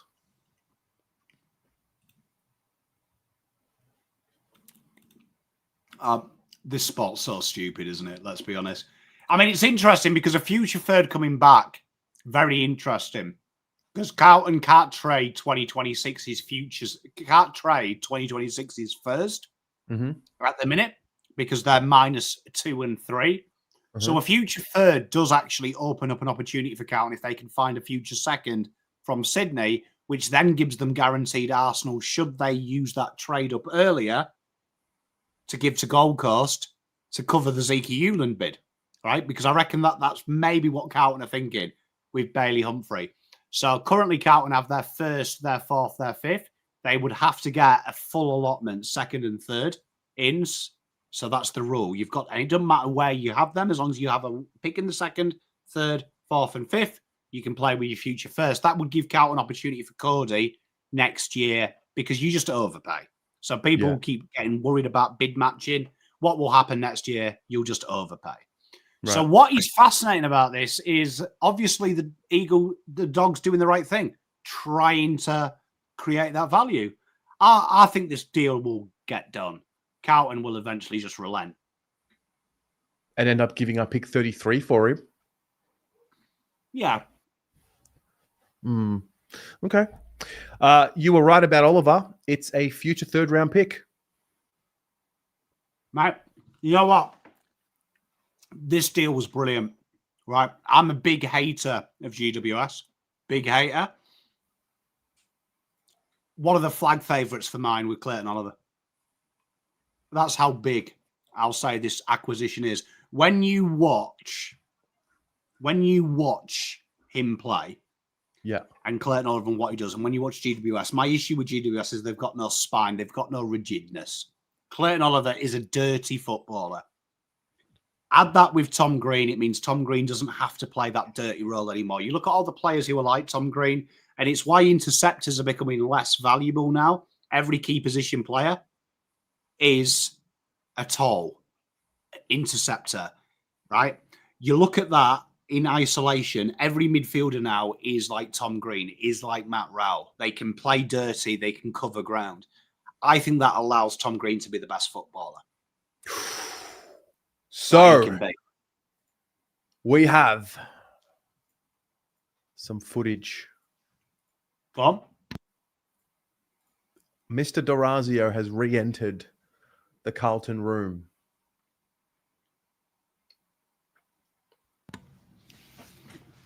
Interesting. Look at him smiling away. Yeah, you know. Smiling away. He's just chilling now. He was leaning on the door frame. I'm just keen for some body language here, right? So just having a look at some body language. What comes to mind when you see this? What's this telling you here? Slanted over the chair. Graham Wright's had his arms crossed for an hour. You know what? You can tell Graham Wright says fuck all, hears everything. Yeah. And when he speaks, you listen. Yeah. D'Orazio's weird. You know what annoys me about Robbie, and this is no disrespect to him because I'm sure he's a lovely guy, but he comes across a little bit like he's way too relaxed. He reminds me of, you know, when you do a job interview with someone and they lean back in their chair? I hate that because I don't like you to be relaxed. Like, don't be at ease. Earn that right. Just looks a little bit too cash for me, but you know me, I've got high standards. Matthew, just to let you know, the new AFL rules still apply. You still must own, if you trade round one away, you must own 2, 3, 4, 5. The only AFL rule that changed is everyone now counts that they've used first rounders in the last 2 years. The AFL rules still apply, though. You can't just keep trading your whole allotment. You must hold either one, trade second, 3, 4 away, or if you've traded 2, you need to keep 1. That's how the AFL still kept that caveat in the rules. All right. We have a friend. We have a guest joining us. He is representing the Melbourne Football Club fan base, and that is Adrian from the Debrief. Mate, your timing is impeccable. I've just been sitting here trying to check in on Jake from Saints TV. Steely's come to Melbourne. It's a welfare check-in. Can't get onto Jakey. It's reminiscent of Essendon and Hawthorn. Essendon blanking Hawthorn's calls. I'm just trying to check in on Jake. I just want to see if he's okay, because I'm pretty sure he's upset about this one. One thing I can tell you about Jake is he's grinning somewhere. I think he might be live streaming right now. But mate, welcome, Pommy. Thank you. It's good to be on, and it's Adrian, good to be on with Pommy as well. Yes, I don't know if you guys have been on stream together. No, it's the first time. How are we feeling about Carlton land? I mean, this is our grand final. This is where the peak of our hopes and dreams begins, off season. Yeah. It's been interesting. There's been a bit going down. What's going on with Charlie? Is this going to happen? Yeah, we were just talking about it earlier. Just get the feeling that it's going to be perfect for theatre, perfect for trade radio. They're just going to wait until probably what we got. We've got 1 hour and 13 minutes to go until the deadline right now. And so I think it's just going to find its way at the top of the news cycle in about 60 minutes from now. 7:29. Yeah. It's 100% home and away, isn't it? It's the cliffhanger to get you to tune into tomorrow. Like, this is going to go down to the wire. It'll be fascinating. I've got a feeling there is another deal, and you'll only hear about it early if there is another deal we don't know about. And there's been that speculation. The media have alluded to it. There's one more. There's a fish no one knows about. And I think that's when they'll release the Charlie news. They'll be like, okay, let's get rid of this and bring the pretty little one out. Hopefully it's Bailey Humphrey to Carlton. I think Bailey Humphrey will go to Hawthorn or Collingwood next year, to be honest with you. I can't imagine him going to my football club in the state that we're in. And I guess that's why I'm here. I don't know how many people are interested in talking about the Melbourne Football Club, but the reality is we've been front and centre of this trade period, of course. So fire away, boys. Let us know. What do you think about our situation? Well, there's 2 to 3 things here that I want to get you to unpack. So Jack Steele has gone to the D's, and I've just seen here he's added a year on his contract at Melbourne. He's now locked in until the end of 2028.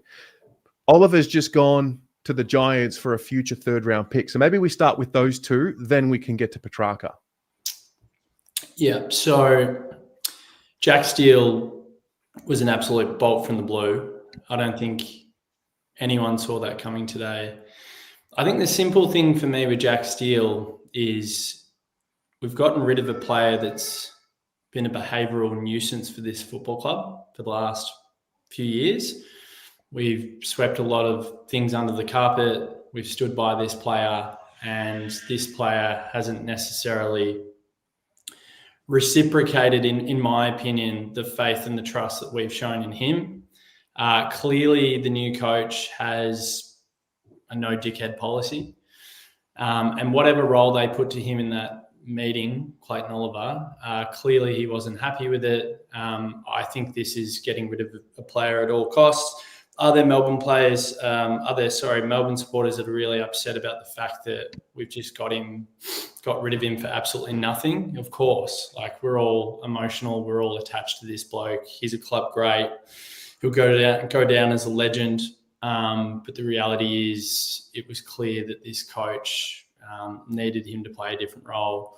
And he kicked up a fuss about that. And that's why we're here. And Jack Steele is the complete opposite. He's an incredible professional. it's almost as if we've got someone in that doesn't have any behavioural issues and can lead this football club and can give these younger blokes, particularly Harvey Langford, maybe Caleb Windsor coming into the midfield a little bit more, Xavier Lindsay in time, some of these younger blokes, just a bit of a leg up from a leadership perspective. So on the surface, it makes so much sense why you get Jack Steele in for Clayton Oliver is effectively a straight swap. But as I sit here now, there are a lot of Melbourne supporters that are pretty unhappy about the fact that we got peanuts back for Clayton Oliver. Yeah. Yeah. You know what, Adrian? I do want to say I have been a big advocate of what Melbourne are doing. I think in my video when you got Myercheck, I said what King's got to do is he's got to do a whole identity reset. We're not talking about culture here. We've got to give Melbourne stand for something. And I mean this with all due respect. Why seeing good wins Melbourne is proof that lightning sometimes does strike twice. And I think you looked out with the flag in the terms of everything went right. But Oliver's behaviour was impeccable at the time. Petracca was flying. Max Gorn was by far the best in the league. Goodwin was on vibes. For the last 2 years, Goodwin keeps dancing around. We've got to change our game plan, but the contested works for us, and he seems reluctant. I feel like there's a lot of hangers on there. I got to commend Melbourne. You've gone hard. You've got rid of these dickheads. King's come in, said this is my way or the highway. I think Windsor's a terrific footballer. Langford's world class. Myercheck, one of the best trainers at Collingwood and knowledge. Steele, again, professional. I think there's a real culture shift. I'm excited about what you guys are building because I think too many teams, Cal included, pussyfoot round rebuilding and they kind of do it half and half. You've got to go in there, cut the tosh, shoot everyone, start again. I couldn't agree more. And I think it's just going to take a little bit more time for a certain section of our supporter base to realise what this is. This is starting afresh. This is clearing the decks. This is a coach putting his stamp on the group. And by bringing in some invaluable experience like Steele, Myercheck, I've been a massive fan of forever. I think he's one of the most underrated forwards that we've seen in the game over the past 7 or 8 years. It would have been nice if we got the 30-year-old version of him, not the 33-year-old version. However, I even think about guys like Jake Melksham, who, again, is old, but he's had to bear the brunt of responsibility in trying to teach these kids. And so I think Myercheck's another one that can hopefully get the best out of a Jacob Van Rooyen or a Matt Jefferson coming through, and even a Luca Kenfield that hasn't actually played a senior AFL game yet, but I'm big on him. Like, I've watched him at Casey and I think he's got a future. So yeah, I'm with you, Pommy. I think this is the way to do it. Just go hard, strip it back. And if people aren't 100% behind your vision, your plan and what's required of you, clearly Christian and Clayton weren't. And King said, well, there's only one decision to be made. And yes, you can say that we haven't got full maximum value for these two old vaunted champions because they were great players. I don't think they're going to be great players moving forward. Well, it is what it is. We just had to cut the cord. And I think the thing that's been lost on everyone in the media, even heard Barrett before, just again digging his boots into Melbourne because he seems to have a vendetta against us. The reality is this is the byproduct of the Simon Goodwin and Gary Pert era. They have put us in this position. If we had different leadership in place when Geelong offered up what they did for Oliver last year, and of course Petracca trying to force a move out last year as well, we might be having a completely different conversation. But the reality is Pert and Goodwin held those two players at the football club. So under a different administration with different people, it could be a different story. So it is what it is. We've got to move on. And I think it's hard for Melbourne supporters to realise that this is a new dawn. And the sentiment of 2021 is so far back in my rear vision mirror. And I think it's just there's a certain section of supporters that are still grappling with that. Timing is impeccable because Christian Petracca is officially a son. I'm just reading from Trade Radio's Twitter feed here. 3 first-round picks going to Melbourne, a number of picks going back to the Suns, but it is done. So that'll filter through, in the next couple of minutes. Like I said, your timing when coming on here is absolutely impeccable because the deal's been done. So it looks like it's going to be at least 6, I think, 7 and 8? We were just talking about it, and seems like maybe future first and an exchange back. Do you have any idea of what you would be giving back? I'm trying to go through it now and dig it up. Like, is 24 going back? Do we know that? I didn't want to lose 24 because 24, I think, will end up being the first pick on the second night of the draft in the second round. And typically clubs will come and hunt for that one. That's one you could potentially trade away for a future first. So that's why I didn't want us to give up that one, but I'm just having.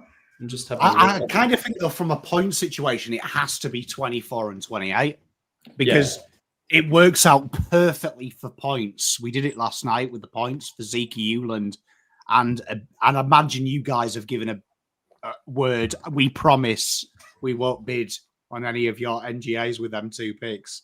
We solemnly swear. So if they slide past that, they can match on all the players quite comfortably. Yeah. So, the thing that sticks out to me, and this is from Cal, as you said, Terry, 3 first-round picks going to Melbourne and then a number of picks going between each other. So, who knows? It could be quite convoluted, the amount of picks that go between each other. 3 first-round picks? I mean, for a guy that's 30, who's disgruntled, who doesn't want to be there, who has caused his own problems for this football club, that's a good deal. I don't know what other Melbourne supporters are thinking when they believe that no, we need a player to come back or it's not a deal. We've got a guy that doesn't want to be there in the first place. Mate, we can't get a top 10 pick for Charlie Curnow. The best. We can't get a top 10 pick for Charlie Curnow. You've got 2 for Petracca. I mean, Petracca's obviously a star, but 7, 8, and a 2026 first-round pick, and in exchange, Petracca and 3 second-round picks are going back. Okay. So, wow. Yeah. And we haven't touched on the best signing, CJ, which I don't mean to be mean to you, Adrian, but I did say I've covered the draft and trade for so many years.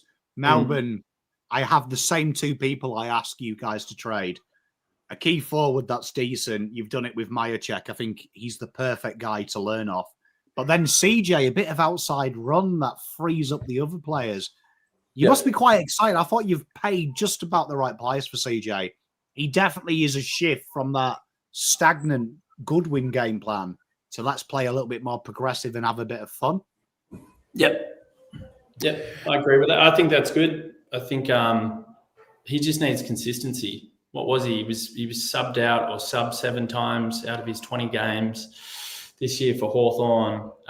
He butchers the ball a little bit, which is common in our team. But I like it. It makes sense. There's a guy called Andy Moners-Wakefield that did his knee in preseason this year, who I think will ultimately get that half-back spot once he's at full tilt. But CJ at that price, man, free hit. Go for it. Who knows? In the draft, Adrian. Oh, sorry.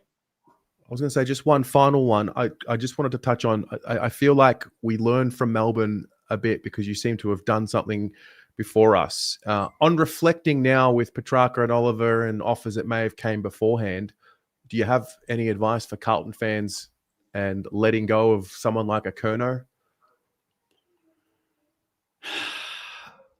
Yeah, I think my biggest realization is it's a business. I don't think the players are as hung up on the clubs as we are. Yeah.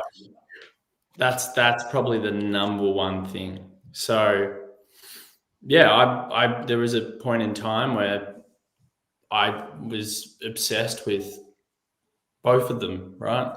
And I probably had more love for Clayton Oliver than I did for Christian Petracca. I don't know why, I just did. And you would hang them on a pedestal or hold them up on a pedestal, and you would brag to your mates about how good these players were. And it's like that ownership piece It's like that ownership piece of a footballer. Like I'm a massive Liverpool fan, and when the Trent Alexander-Arnold stuff went down, it cuts deep. You're like, oh, how could he do that to me? It's like they don't care that much. No, they just want to do what's best for them, and they only get one crack at this thing. So I think it's hard, the sentiment and the emotion that we feel for the players. I don't know if it's necessarily the same for them. And I think we're potentially entering the somewhat NBA era of AFL. And I think a lot of people haven't caught up to that. So that's my advice to Carlton fans.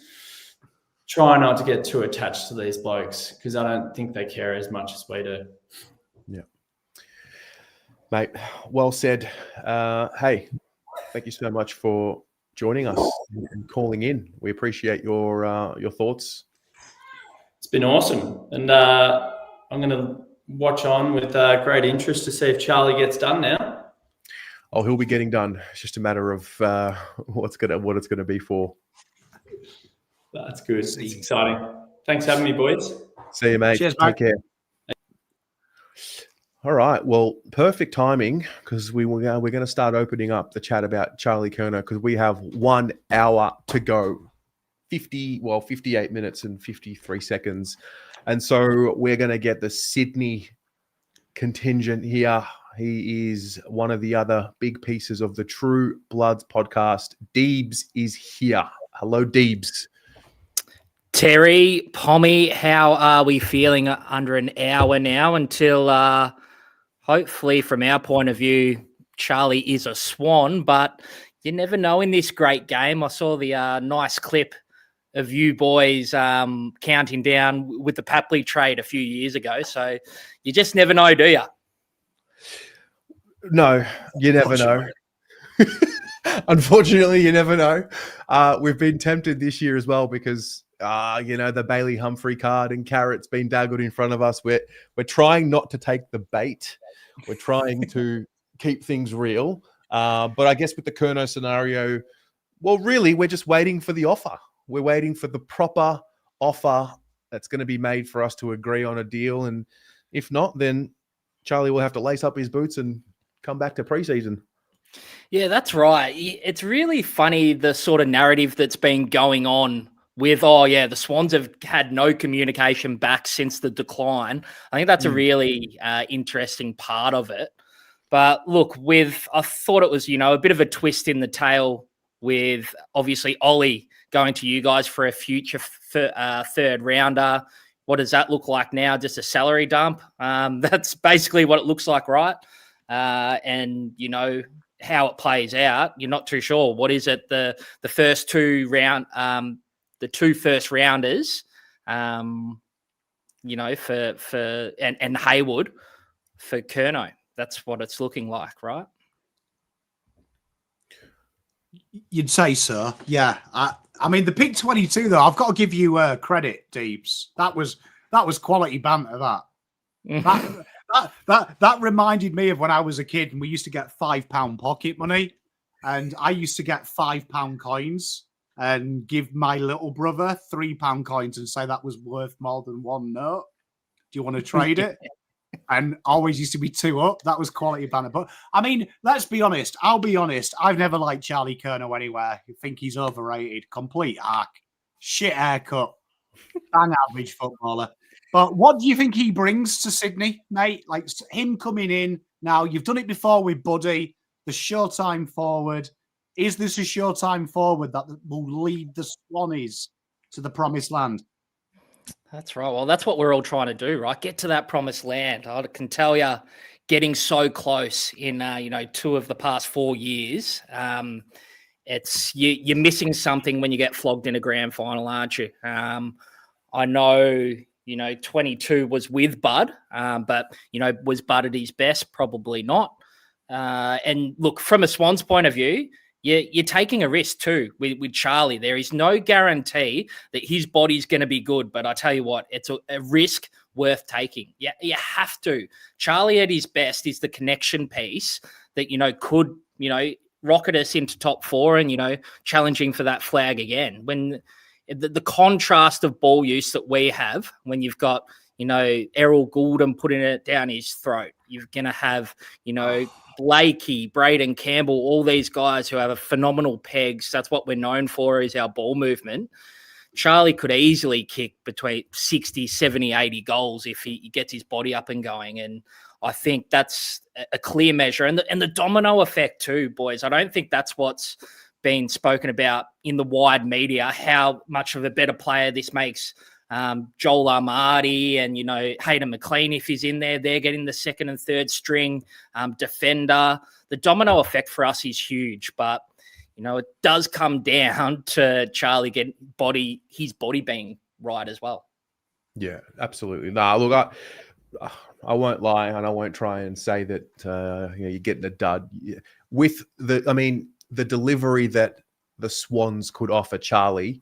I mean, the one thing about Charlie is that he can create things out of nothing, and very rarely does he get opportunities for easy goals on the lead, given the way that Carlton move the ball. It's quite. I mean, sometimes it just makes you want to stick a fork in your eye the way that we kick the ball to our forwards. So there's no doubt that in the right system, with the right leading patterns and the right midfielders kicking him the ball, he's going to potentially do exactly that, win at least another Coleman medal. But I want to also get your thoughts on Ollie Florent. Now, I know that he fell out of favour. We spoke to Mads last week. So he fell out of favour, ultimately played the 16 games this year, which was his lowest for quite some time.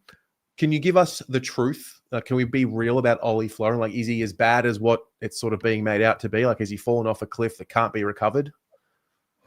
No, look, it's really hard for us, both Mads and myself, sort of developing a personal relationship with these guys. It's not like they're just those footballers that you watch of a weekend. And that's what I've sort of found myself doing the last week, is with both Will and Ollie, you got to remove that personal aspect of, having a relationship with these guys and then just looking at the footballer.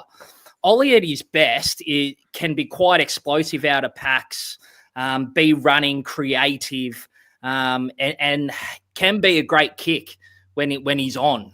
That's sort of where it started to break down for him a little bit in that Swan system that relies on, pinpoint kicking. His kicking wasn't up to scratch for a little bit there, and that's sort of why he fell out of favour.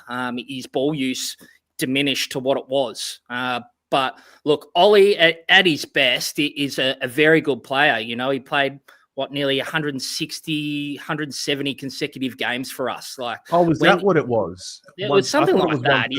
Yeah, he played a lot of consecutive games for us. And I think that's a testament to the player that he probably was. But there's no doubt in the last 12 to 24 months, he hasn't been at that peak that he was, a few years ago. And look, when you get and I think people sort of put him in that slot of one of Horse's favourites, the ex-coach John Longmire.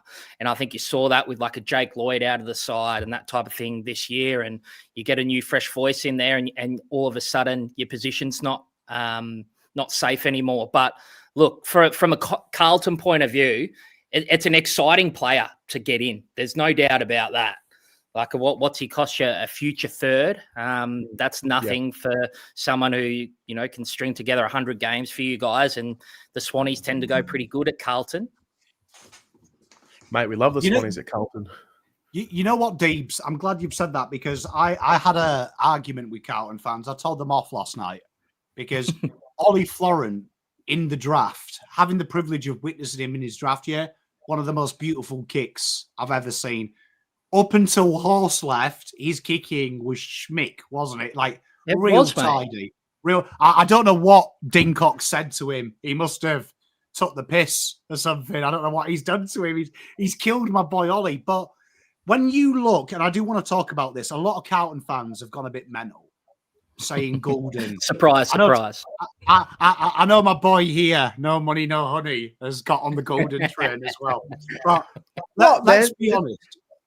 Let's be honest, Errol. I don't think, if you're being totally honest, we can't have a conversation, Errol Goulden and Charlie Curnow, because I think you would be crazy to trade someone. And my argument with these players, look at the draft. Great kicks are hard to find. Errol Goulden is rare as rocking horse shit. There's 5 of them in the league. You don't trade Errol Goulden, do you? Oh, please! It was never on the board. I can understand where the Carlton faithful come with trade an A grader for an A grader. You know, Errol Goulden or bust. Like it's just never ever would have been considered by the Swannies.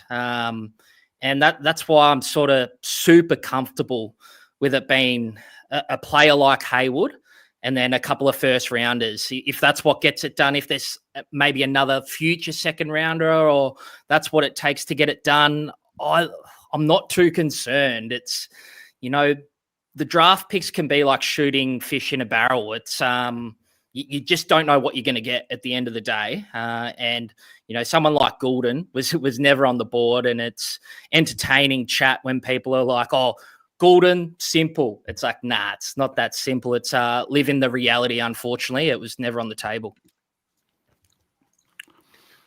Would have been a nice dream, though. I've got to say, Terry's photoshopping account and Guernsey, it gave me the loins tingling. I don't think my downstairs has tingled that much since my missus on the wedding night wore that red one-piece thing. But that was good.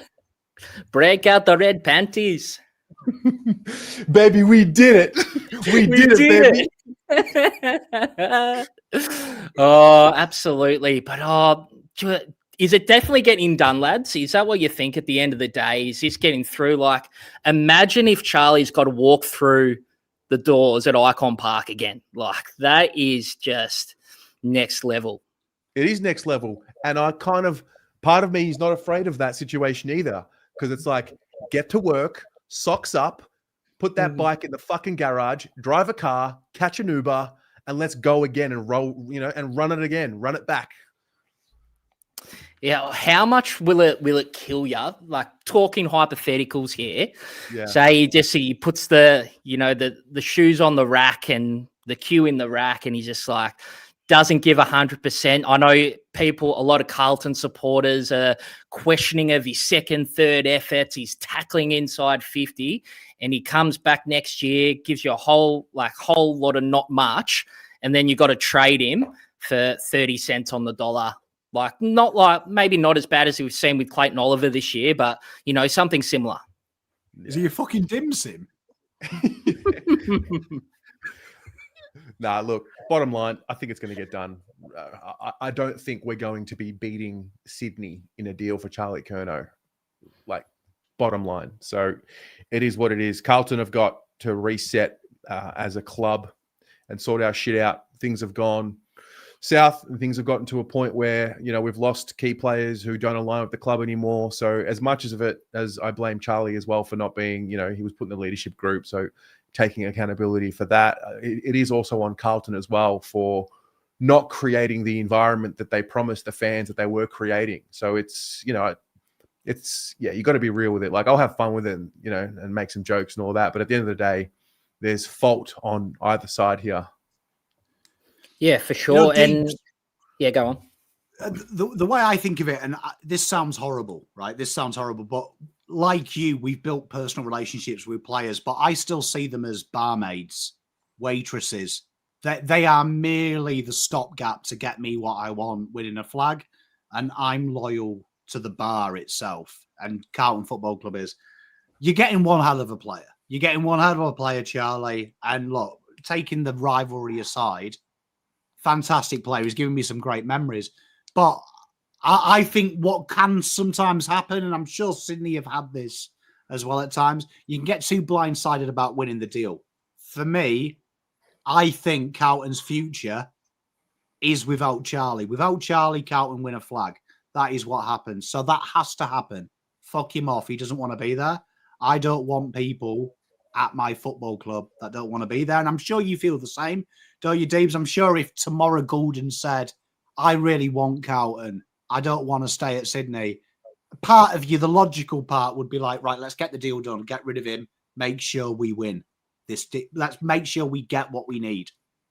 Yeah, look, I do think it's circumstantial, situation to situation. You go back to the Papley one where he requests a trades, doesn't get through. That's for family reasons. It's very different to the Curnow situation where he seems disgruntled, doesn't get along with Voss. I think that's got to play into your guys' mantra, right? Why you want to get rid of him, and why I think you should get rid of him. But I think you're going to be getting a decent deal at the same time. Couple first rounders, Will Hayward, who has given us so much, and the player Will Hayward is, we haven't sort of touched on that. Here's when he was an absolute barometer for the Swannies. When Will Hayward's up, that's when you know the Swannies are playing well. And if you want forward pressure, look at what Will Hayward does. He can be a dead-eye dick in front of goals, very talented around the sticks. You will get angry at him for not extending the jukes, does love a chess mark. But look, his leading patterns are great. I really rate Wilbur as a player, but at the end of the day, he's a B grade player. He's not an A grade player, but that's where you make it up with a couple first rounders, right? And I think it's a pretty good deal for both if you put everything out on the table, and Will Hayward's in contract by 4 years too, but he's not the one trying to get out of a contract. So it all plays into how it's, the cards that are on the table. But if I was a Carlton supporter, I would want the trade to go through. That's just how I think. Hey, I love you, Deebs. You broke my heart there. Do you know what I mean? It feels like, shout out my best mate, Nathan, but I split up with my childhood sweetheart, and his brother slid into her DMs and it caused a rift. That's what it feels like, Deebs. I'm back there. Do you know what I mean? Your brother's text Tilly Cottingham again, and I'm on your couch crying. Yeah, mate, look, he's just such a polarizing figure, Charlie Curnow. He's the big 6'3", 6'4" rig, whatever he is. He's got the curly hair. He's got that aura, and that's what I'm excited to have. But it's devastating for a Blues supporter. Like, I totally get it. It's when you lose players who are at their best are great players, like Swanee supporters go back to the likes of Dawson, and you lose him for a first rounder. Then he goes and wins 3 best and fairest at his next club. It's hard to take, but at the end of the day, situational based. You just got to get what you can for him at the time, because they say a week's a long time in footy. I tell you what, fucking 12 months is a long time in footy too. Like, gee whiz. Ain't that the truth? Never liked him anyway. It's all right. I've had better key forwards. I tell you what, if he gets to the Swannies, I cannot wait to whack his number on my back. Like, I'm buying the jersey and whacking it on my back, and I'm going up for opening round. Yeah. Well, I hope we play at the MCG. That's what I hope next year. Oh, it'll be hostile, won't it? I tell you what, that's the one time I never. Mads and myself, we went to the Sydney Carlton game that was at Etihad maybe 3 or 4 years ago, and you guys 2022. That's it. And you guys got over the top of us. I reckon Josh Kennedy whacked someone, and it was a hostile environment. And Mads and myself nearly didn't get out of there. We got in a few verbal altercations, and all in good fun though. All's well that ends well. Doesn't sound like you and Mads. No. It was all in good fun, and we had a good chat after the game. But yeah, I tell you what, if that game's in Melbourne, that's one you got to get to. That'll be awesome. Oh, we'll be there.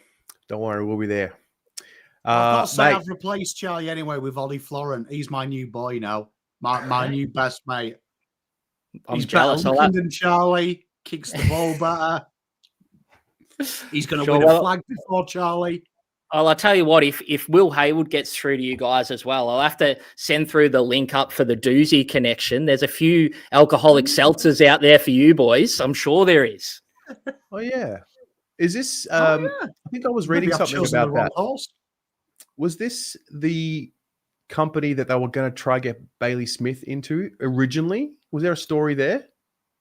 I haven't heard that one myself, Terry. I didn't know they were trying to get Bailey in, but Isaac Heaney's part of it, and then those two boys, and they've sort of sponsored our podcast for the past year, and it's a good fun company. But I reckon they'll definitely be looking to inject into the Melbourne market. That's for sure. So, and then maybe you can I'll have a chat to Charlie and see if we can get involved in Barry. That'll be an interesting one. Makes me sick, actually. Beer, I'm not gonna lie. Yeah, it's a fucking shit drink. Shit beer. Do you know what I mean? Fucking waters down cow's piss. Yeah. I'll tell you what, boys. The big question is, if the trade goes through, do you reckon Charlie will refollow us on Instagram? Wouldn't that be a story? He wouldn't want to. He wouldn't want to keep poking the Carlton bear. I'm telling you, we're a very interesting fan base, and when we band together, oftentimes we can be quite splintered.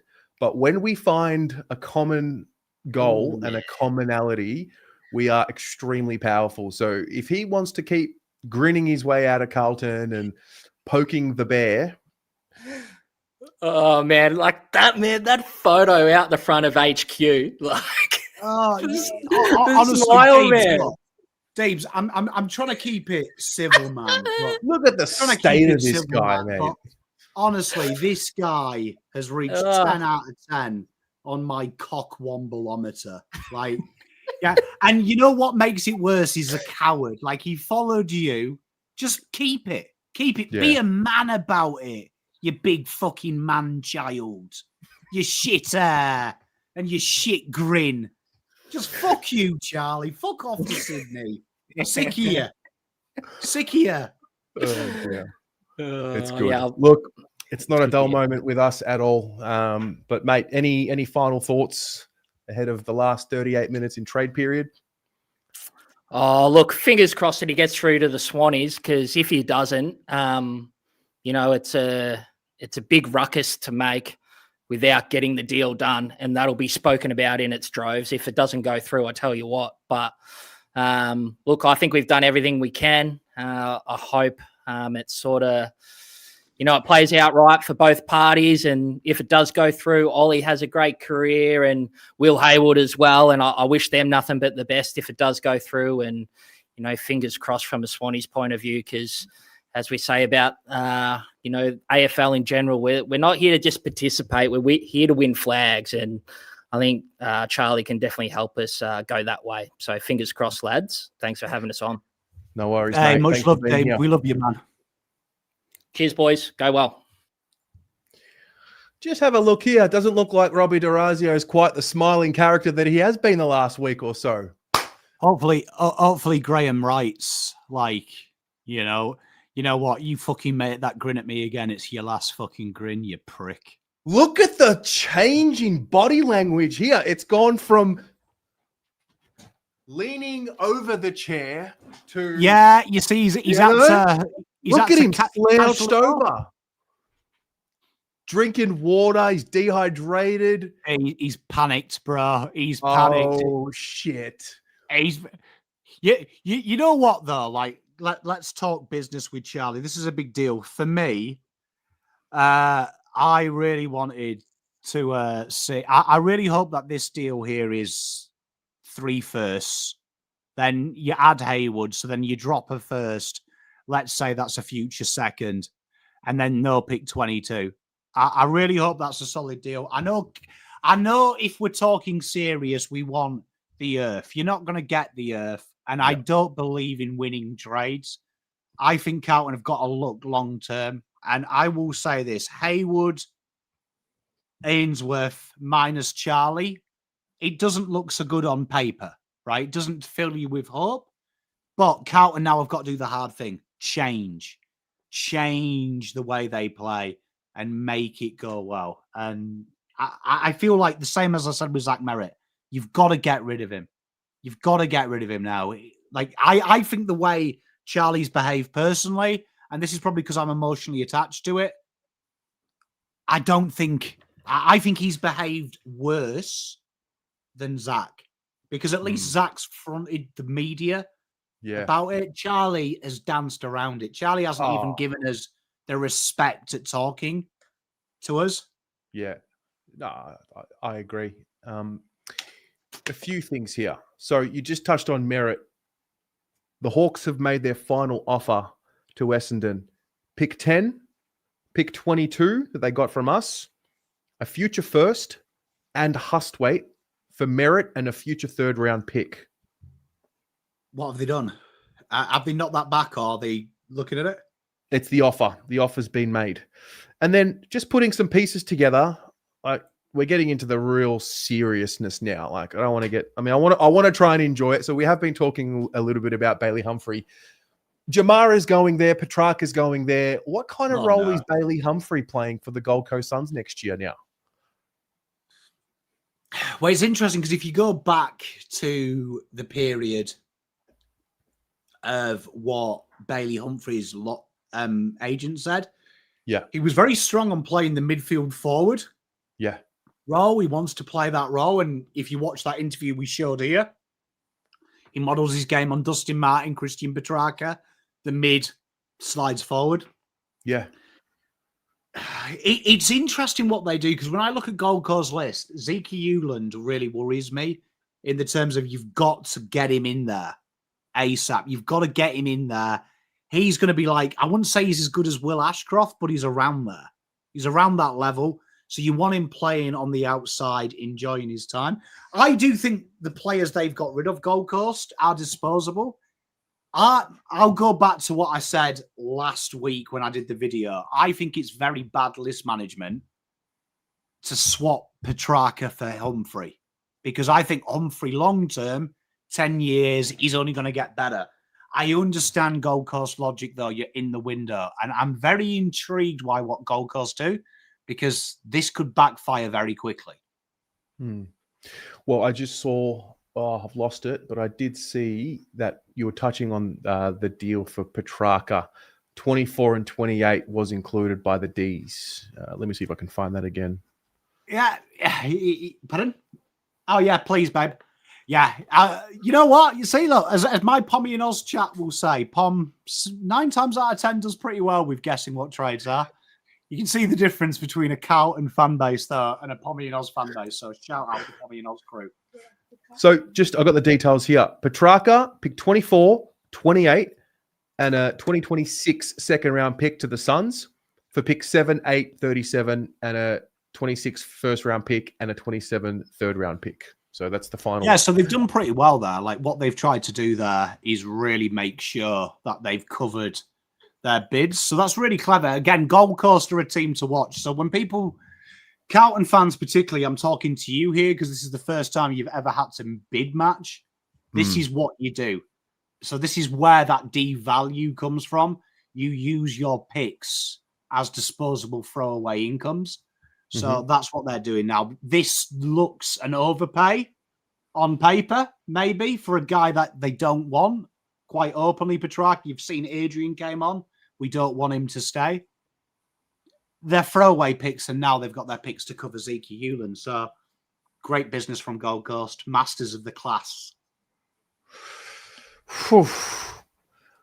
We are 30 minutes away. It's getting real. Wow, it's getting pretty real. Well, I mean, look, you're starting to see the big deals come. So this is where the AFL. Unfortunately, it's pretend content. It's pretend content. Yeah. Wherever you are watching this evening, thank you for joining us tonight. It's great to be here with all of you. Depending on whichever stream you're watching, hit the like button on either channel.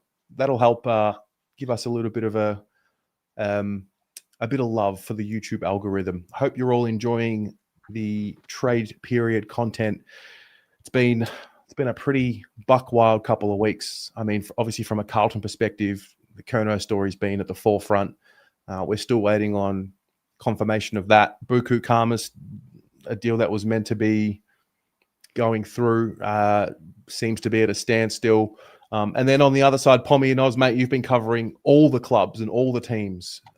So shout out to you, because I just get to do it easy and cover one club. You play your trade on every single club. Mate, yeah, it's been good. I mean, shout out as well, those in the PommyInOz stream. I mean, we nearly hit 10K. So one of the, it was actually quite weird. I was telling Terry off camera, one of the draftees was actually sent me a message saying, fucking hell, you're about to hit 10K. When I was on there, I remember you just hit a K. So shout out to you all on the PommyInOz stream. Much love. All right. You're all blessed.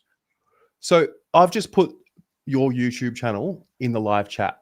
You are sitting, as far as I can see right now, 9,720 something subscribers. If you are watching and you are not subscribed to the Pommy channel, like, imagine we could just get to 10K in this stream. Like, just hit the subscribe button. Like, imagine that. Imagine the scenes. I mean, it'll happen, whether it's tonight or whenever. It'll happen. But yeah.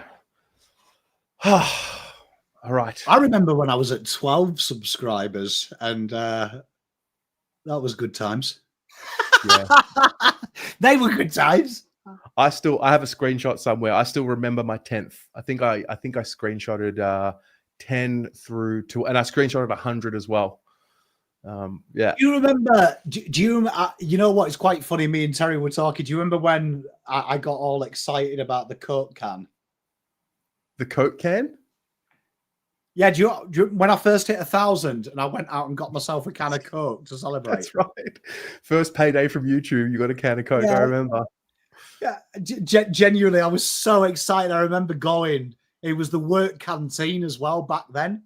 Went into the work canteen and I literally bought with YouTube money, and I felt like a king. I was sat by the window like this. You know what I mean?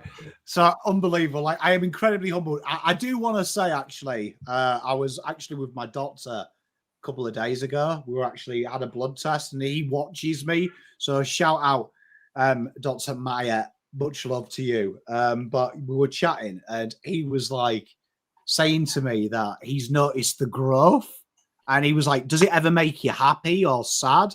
And I said to him, there is times, genuinely, no word of a lie, I check the data and I see when we increase, and it makes me incredibly smiley, because PommyInOz chat, as you know, I say it all the time, you guys are the nicest, you guys and girls are the nicest human beings.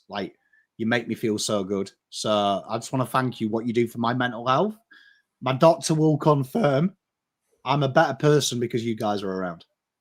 I love that. I love that. All right. I see commotion on the Trade Radio feed.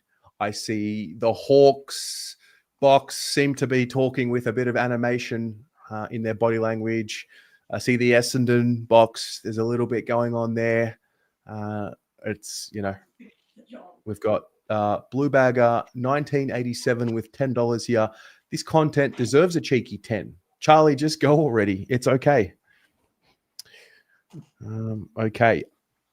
Update. Billy Bond, Man United, the best team on the land, mate. Yeah. Jai Simpkin, not happening. Shut it down.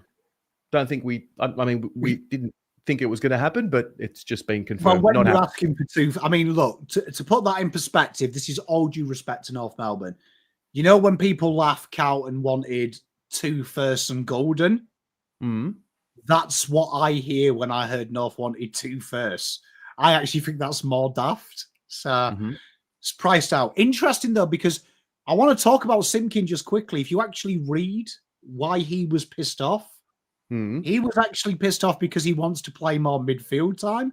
That's pathetic. That is quite pathetic. I don't want to play mid-forward. Mate, grow up. You can pay nearly $1 million. Zeke Johnson has gifted a PommyInOz membership. Oh, look at the Geelong boys having a run down the hall. You know what? Andrew Mackey strikes me as the guy. You know when you see the wonderful Anzacs collecting for Anzac Day? Yeah. Bet you thousands of dollars he haggles the price for a poppy. Doesn't he? Yeah. Like, generally, he's like, I'll give you 3. I'll give you 3. It's all right. Just do 2 for 6, you know? They're all Chinese made anyway. Go on. Pommy, $10 your way from Rainer. Love you, Rainer. Thank you very much, my brother. Yep. This is it. 25 minutes to go. Well, I'm sweating. Has this deal been fucking done yet? So look, this is the state of Essendon. They are considering this. Look at them over here. Like, is this a fork in the road moment for the Essendon Football Club? Like, do we do the deal? Do we not? Only Carlton, my boy, will know. Right now, they're saying this. Oh, fucking hell. Fiona's going to kill us if we accept that. Yeah. They're scared of Fiona. That's what they're scared of. Thank you, Zeke, as well again, mate. Cheers, brother. Make sure we give him some love in chat. Who is? Can I ask a naive question? And I know everyone at Carlton. Who's the young man in the middle with the keyboard? Here? This guy? I can't see your thing, but yeah, the one with his arms folded now in the middle. Yeah, I can see it now. I'm not sure. I don't recognize him. No, I'm not sure who that is. If you're telling me Carlton have employed a statistician and it's not, I can get fucked. Hang on. Nick Austin on the phone. He's taking a call.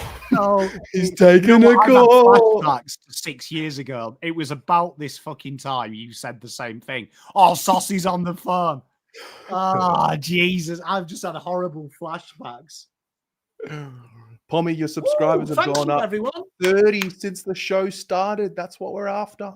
That's what we're after. Can I just say, that actually makes me sick that you've said that, Terry. Because honestly, that is, I reckon if you go back and watch that stream, 20 minutes, Terry was like that. Terry said, oh, Saucy's on the phone, Pom. The last ditch. You know. Well, you know what? At least we get to share this moment together. And it's documented again. But this time we can't look foolish, right?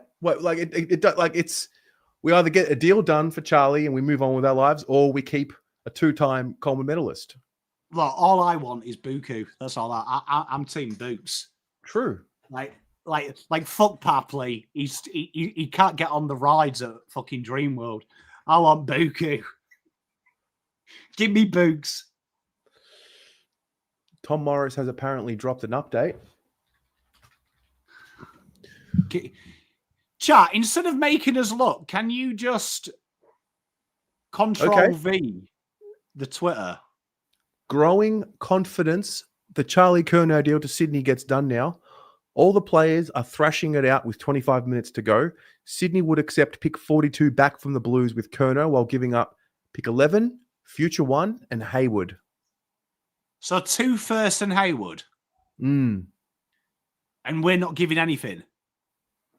Curnow and pick 42. See,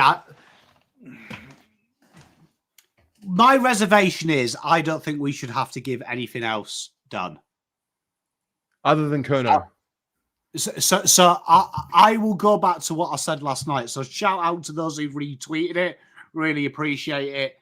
When I was trying to explain it, I think market is dictated to by Geelong. They've said 3 firsts. I don't care what them picks are. That's 3 firsts, right? If you're telling me that values that second, third, that first as they're giving it as a second, then you're telling me that Will Hayward is a pure first rounder? Bollocks. Yep. Sorry. So Garbage. you're giving me 1? Colin, thank you very much for that as well. And Sean, legend for thanking him. I love you, man. Well done. Like, this is what I said yesterday. Remove that 22 nonsense. It's 3 picks or 2 good firsts and Hayward. Nothing coming back. But at the end of the day, this is what happens. Gypsy proverb. He who waits too long costs himself money. And here we are. Got an update from Xander. Oh, Oh, no. Oh, Nick's wearing Ooh. loafers. That's where it's gone wrong. Fuck Oh. me. No, he's got the wog tappers on.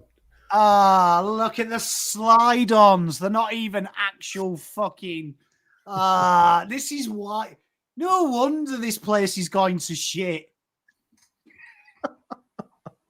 An update here from Xander Maguire. As the deadline nears, a considerable number of Sydney and Carlton staffers have been cleared out of the Curnow room. Only Sydney and Carlton crucial list figures remain behind closed doors as negotiations reach a frantic level. Big time theatre at Marvel. Oh, isn't this They didn't just come back. true? We haven't played that. You might have to if he doesn't get done. Oh, fuck me. Oh, dear. You know what annoys me about this? And let's just have a little bit of a rant about AFL. You know what is really annoying is why do we make such a big thing of it? True. Like, why can't this be organic? Like, oh, and you're not allowed to talk to 2 o'clock. Oh, like, just do the fucking deals, man. I see a Durazio Connors and a Sydney Swan staffer in the room. There is genuine tension in these faces right here. You know what? I'd find it when they first asked for 22, I would have thrown something at them. I couldn't be calm. I would have been like, you fucking taking piss, dickheads. Yeah. So credit to Nick. I would call people tit way too much to be employed by a professional football club. Like, do you remember when they used to ask the question about Dodoro? And they always say, oh, what's Adrian like? And they're like, yeah, he drives a hard bargain, but we like Adrian. But you really knew they were like, he's a complete dickhead. I would be the guy that would tell you the truth. I would be like, yeah, I've just been in a room with Sauce. Absolute knobhead. Do we get calm energy from this picture? I get the way Graham Wright hasn't changed his demeanour for the last 8 hours, screams some twats getting fired. And the kid in the middle is been on that laptop. He's not looking at anything. He's panicking now. There's not a lot of smiling going on. This is just riveting stuff. Still no Buku. We have 17 minutes to go. Fuck off. Yeah, I told you. We joked about this off camera. I said Tommy's going to do his countdown and the last minute deal. He's going to be fucking... He's going to be Buku. like we've built ourselves up for the Bluke. Who's this? Who's this guy? He's having a real good red hot run. I don't know, but can I just say that's a man who's walking with fucking purpose. He's walking really pointless. Wow. I think that's Tom Petroro. He is really marching. Hey, that is a man that's just had $1 million bonus paid into his bank account this Arvo, isn't it? That is a man who said, baby, break out the red panties. Tonight's the night, baby. Wow. All right. Merrett, Curnow, Buku. Who else is missing? Great question, this. Yes, they can. So me and Terry also joked about this in the pre-show. There is an extension rule that they use ad liberally. They just will just use it. Look at this. No smiling here. Not one smile to be seen. That does look like he's got a little bit of a quiet confidence, though, in him. Yeah, to be fair, it does. I've missed a few super chats here. Magnus the Red 100, $5. Got to give you some love too, Terry. Love you too, mate. Thank you very much. Appreciate that. We've got Vasi, $5. No deal. If we have to give a pick and Charlie, I don't care. If we have to play Charlie in the VFL. I mean, let's run through that scenario for real. Charlie in the VFL. Like, that's a fantasy, right? That's not happening. We're not doing that. No, unfortunately, like what we said earlier, the AFL is incredibly player oriented. That would totally backfire. Like that would totally backfire. There is serious movement. Oh, happening. Geelong, they've moved in with stride. Tell you what, Paul James's son, if you're watching, this could be Brian Myers. This could be it. Oh, this is riveting stuff. Can you imagine if Geelong just launched the offer and they said free first,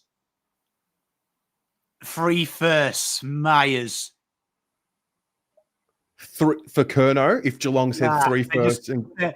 But I agree, it's Rowan Marshall. But can you imagine? Just imagine if they were like big dick energy said, we'll take them out.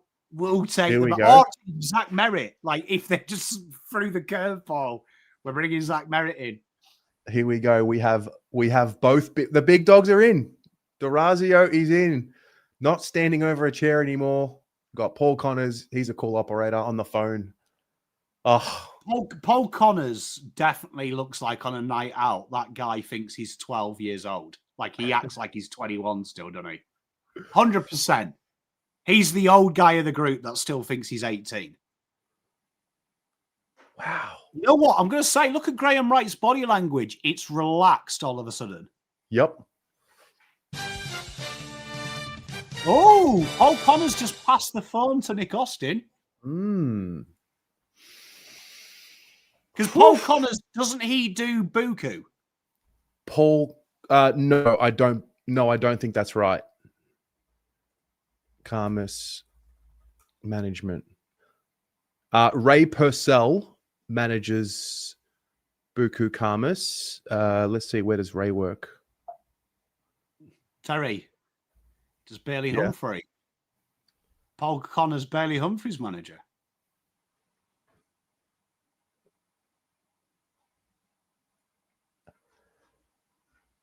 Is it a three-way? Is it a little bit of Lily Phillips body blue action? Last minute three-way. Don't tempt me. Oh, no. Oh, dear. Nah, we're not going to have that gotcha moment this year. We've learned our lessons. Nah, look, I've given up on Bailey Humphrey about 25 minutes ago. I just want a deal to go through. You know what is heartbreaking is how quickly this got here. Yeah. And then it just stopped for like 25 minutes.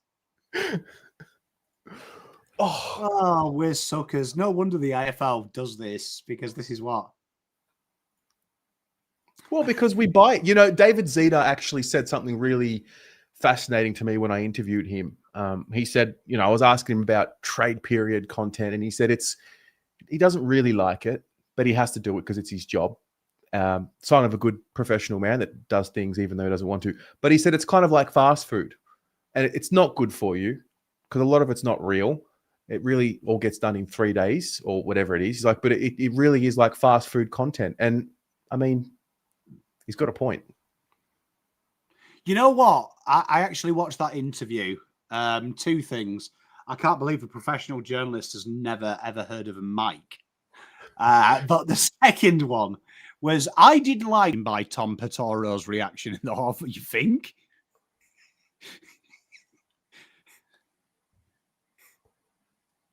Wow. No deal on Marshall. Cheers, chat.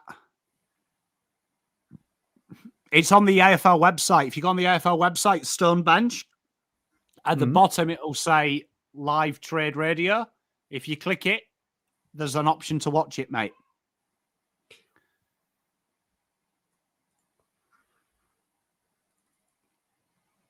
Okay.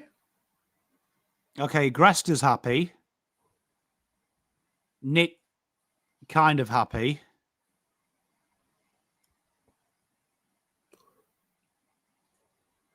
I've already unfollowed Charlie about a week ago, by the way. All right, Just that. FYI.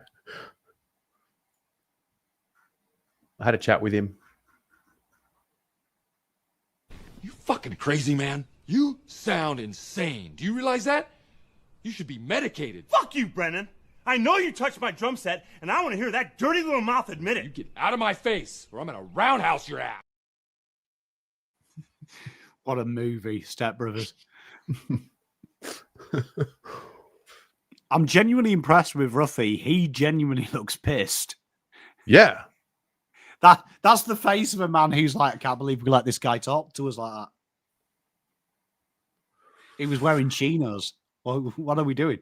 What is the deal? What is the deal? I just want to know the deal. I want to know why Essendon are still there, though. Why are Essendon and Hawthorn there if this deal hasn't been done? Oh, Like- Melbourne? Can things get done now? Yeah, well, last couple of years, they had that. So last couple of years, they've had the deal's been done. They give them the extension. Yep.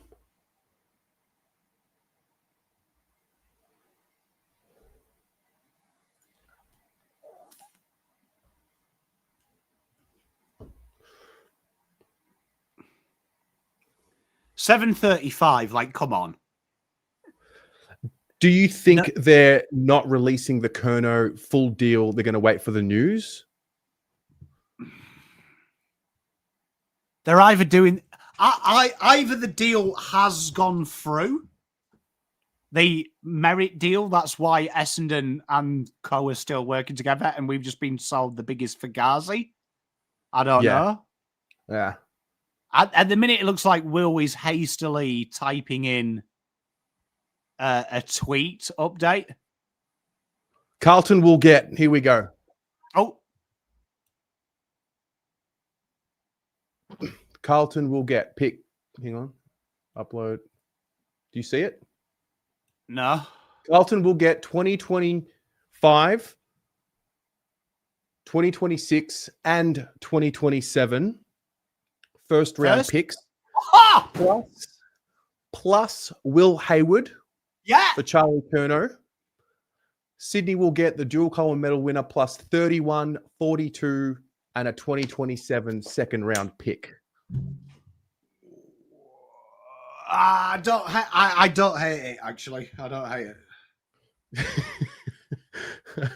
Okay, unpack that. I don't hate it. I don't hate it. The 2027, which was the second, next year or this year? I mean, so Carlton receive 2026 or 2027 ours. Our one is a 2027 second round pick. Oh, yeah. Okay, I'm happy with that because that's basically a third. Yeah. Wow. So it's basically the deal that was yesterday. They've spread what they wanted from us for twice, but given us the additional first rounder.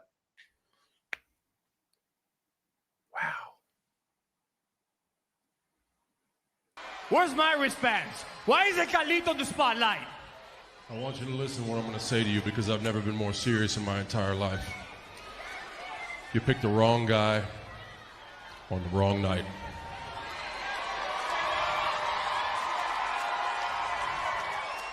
And your mouth is about to back you into a fight that you want no part of.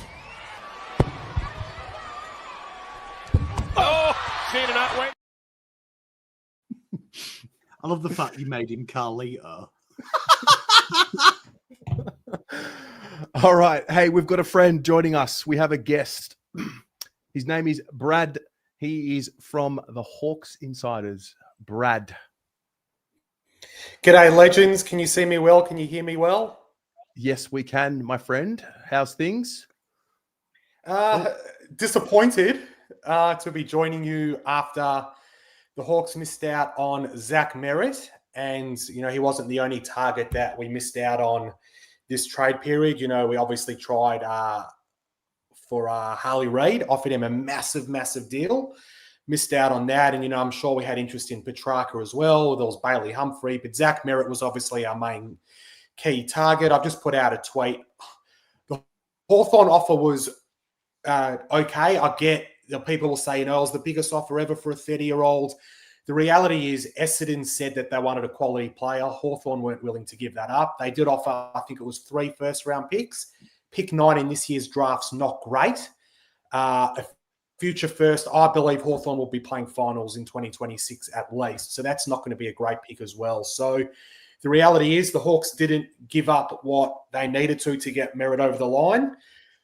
Good luck to the Bombers now. They've got a disgruntled captain who now goes back to the club that he doesn't like, a coach he obviously doesn't like, and a group of teammates who came out very strongly after Merrett made it very clear he wanted to leave, that now he has to go back. So they've got to deal with that. Merrett's a massive, he's a professional, great player.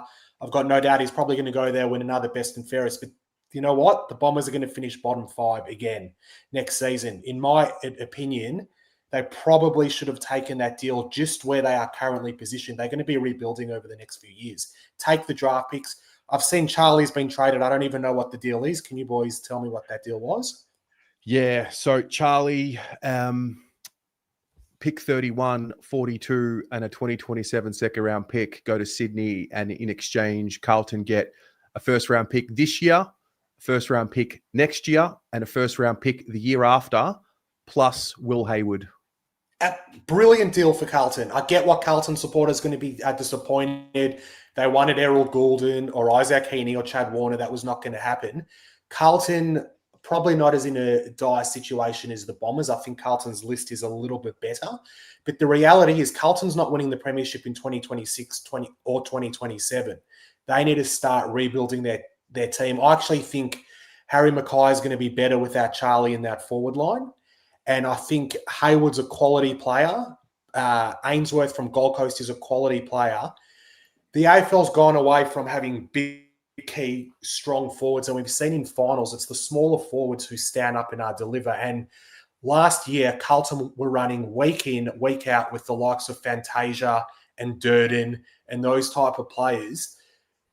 You swap those guys for Hayward, Benny Ainsworth.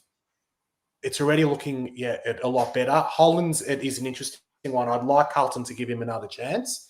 I'd probably give him one more year. It's going to be interesting to see what happens with him. But Carlton have done the right thing. They could have easily kept Charlie the same way as the Bombers did. But you take those draft picks and you rebuild. Like Carlton's got enough quality at the top end to hit the draft, and you can still be quite competitive. Yeah. Pommy? Fair play. I've been a big advocate, Brad, on what Hawthorn have done. I thought their rebuild was the modern day model, and I hope we see Melbourne do the same thing.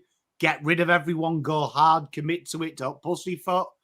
Would you be concerned, though? This is what? Correct me if I'm wrong. This is the 5th big name you've gone from. You went for Harley Reid. It seems to be not bad. Is there a sense here that last year I complimented you guys on not falling for Josh Battle the year before and not trading for him, going hard, getting 2? Where do you see your list? Is it a desperation for a midfielder? Are you kind of glad you haven't overpaid, like overpaid? It was obvious Essendon wanted the motherlode. They wanted a ridiculous deal. Where do you sit with that? Are you glad that you haven't resorted to that and thrown in multiple players? No. Do you think they need the mid? It's an excellent question. Yes, Hawthorn do. Hawthorn's list is very, very strong.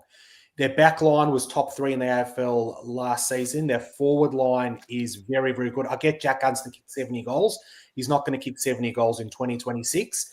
Kelsha Deer is 20 years old, and he didn't have a pre-season. He had stress fractures in his back last year, and he started the final season. He's going to be a star footballer, like a late forward.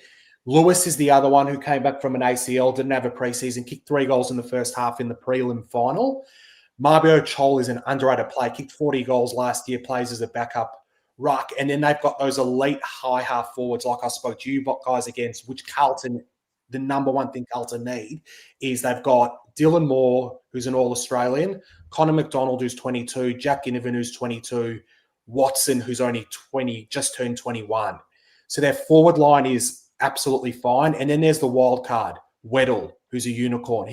I said when he was drafted, he was going to be like Koutafidis, and I stick by that. From what I've saw this year, he's going to be an absolute superstar of the AFL. However, as we saw in the prelim final against Geelong, as we saw in the third quarter in the elimination final against GWS, when the midfields of opposition get on top, Hawthorn's midfield struggles. Newcomb or bust. Will Day's probably their best player, but he hasn't played in the last two final series for Hawthorn. His body is not up to the rigors of playing as a full-time midfielder in the AFL, which is why post the prelim final loss, Sam Mitchell, the coach, who's ruthless, brilliant coach, he's the right man, was up front and said, we are not good enough at the moment. He knows the midfield's not good enough. We are going to be big players in the free agency and the trade period. And unfortunately, James Warple goes out to Geelong as a free agent. He's a best 23 player. He's not the difference between Hawthorn winning a grand final or not, but at the moment, he's a starting midfielder. Jiath, who played in the finals, played 20 games this year, 6 as the sub. He's a depth player. He goes to Melbourne. Luke Bruce, who played a few games, mostly as the sub. He was a good depth player. He retires. Sam Frost, who was a quality defender in 2024, was delisted. So we've lost a lot of depth players, a starting 23 player,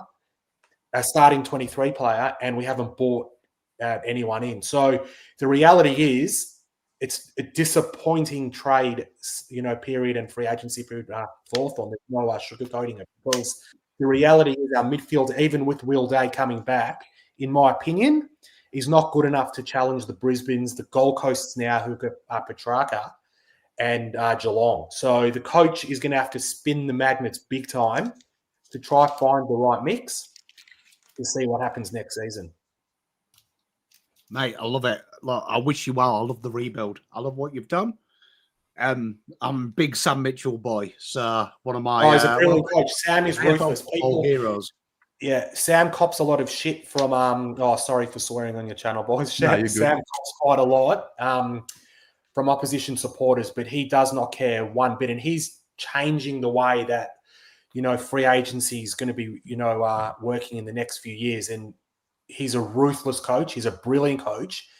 To get this Hawthorn team from, 2 years ago, Hawthorn finished 15th. They won 7.5 games. They made the finals the year after. They won a final against the Bulldogs, and then they made a prelim final. So the trajectory is going in the right way, where I think a lot of opposition fans are very jealous because Hawthorn's been a very successful club. They get Sam Mitchell in, who's got a bit of arrogance to him, but you know what? You need to have that to be a successful coach. You can't be Mr. Nice Guy. So you know what? He's, in my opinion, is the right man to lead Hawthorn to hopefully win their next premiership. But at the moment, is our list strong enough, as I said, to compete with those top sides from this year? I don't think so, which is a worry, because we often see a bottom 4 or 5 team skyrocket up the next year. Adelaide finished 15th in 2024. They finished on top of the ladder in 2025. It normally happens, and a couple of teams drop out of the 8 every year. I don't think that'll be Hawthorn, but I just don't think our list is strong enough to win the premiership next year. No, that's fair. I'm just going to quickly add Fiona into the chat here. Hello. Whoa. Have I got you? Can't hear you. You're on mute. Can't hear you. Wait, you must have the same microphone your list management team did to reply to the Hawks. Look, I can bully her and can't get any shit. I can say anything about Merrett. This is so good. Glad I'm not being able to hear an Essendon supporter at the moment. All right, Fee, we might get you out. Wait, we'll give you a couple more seconds, see if it works. Well, this is actually good because you're about to go live on your channel, so you might need to figure that one out. No. Oh, Fiona, are you in 2 StreamYards at the same time? Okay, that will be a problem. So you have to leave your one, then come back in here.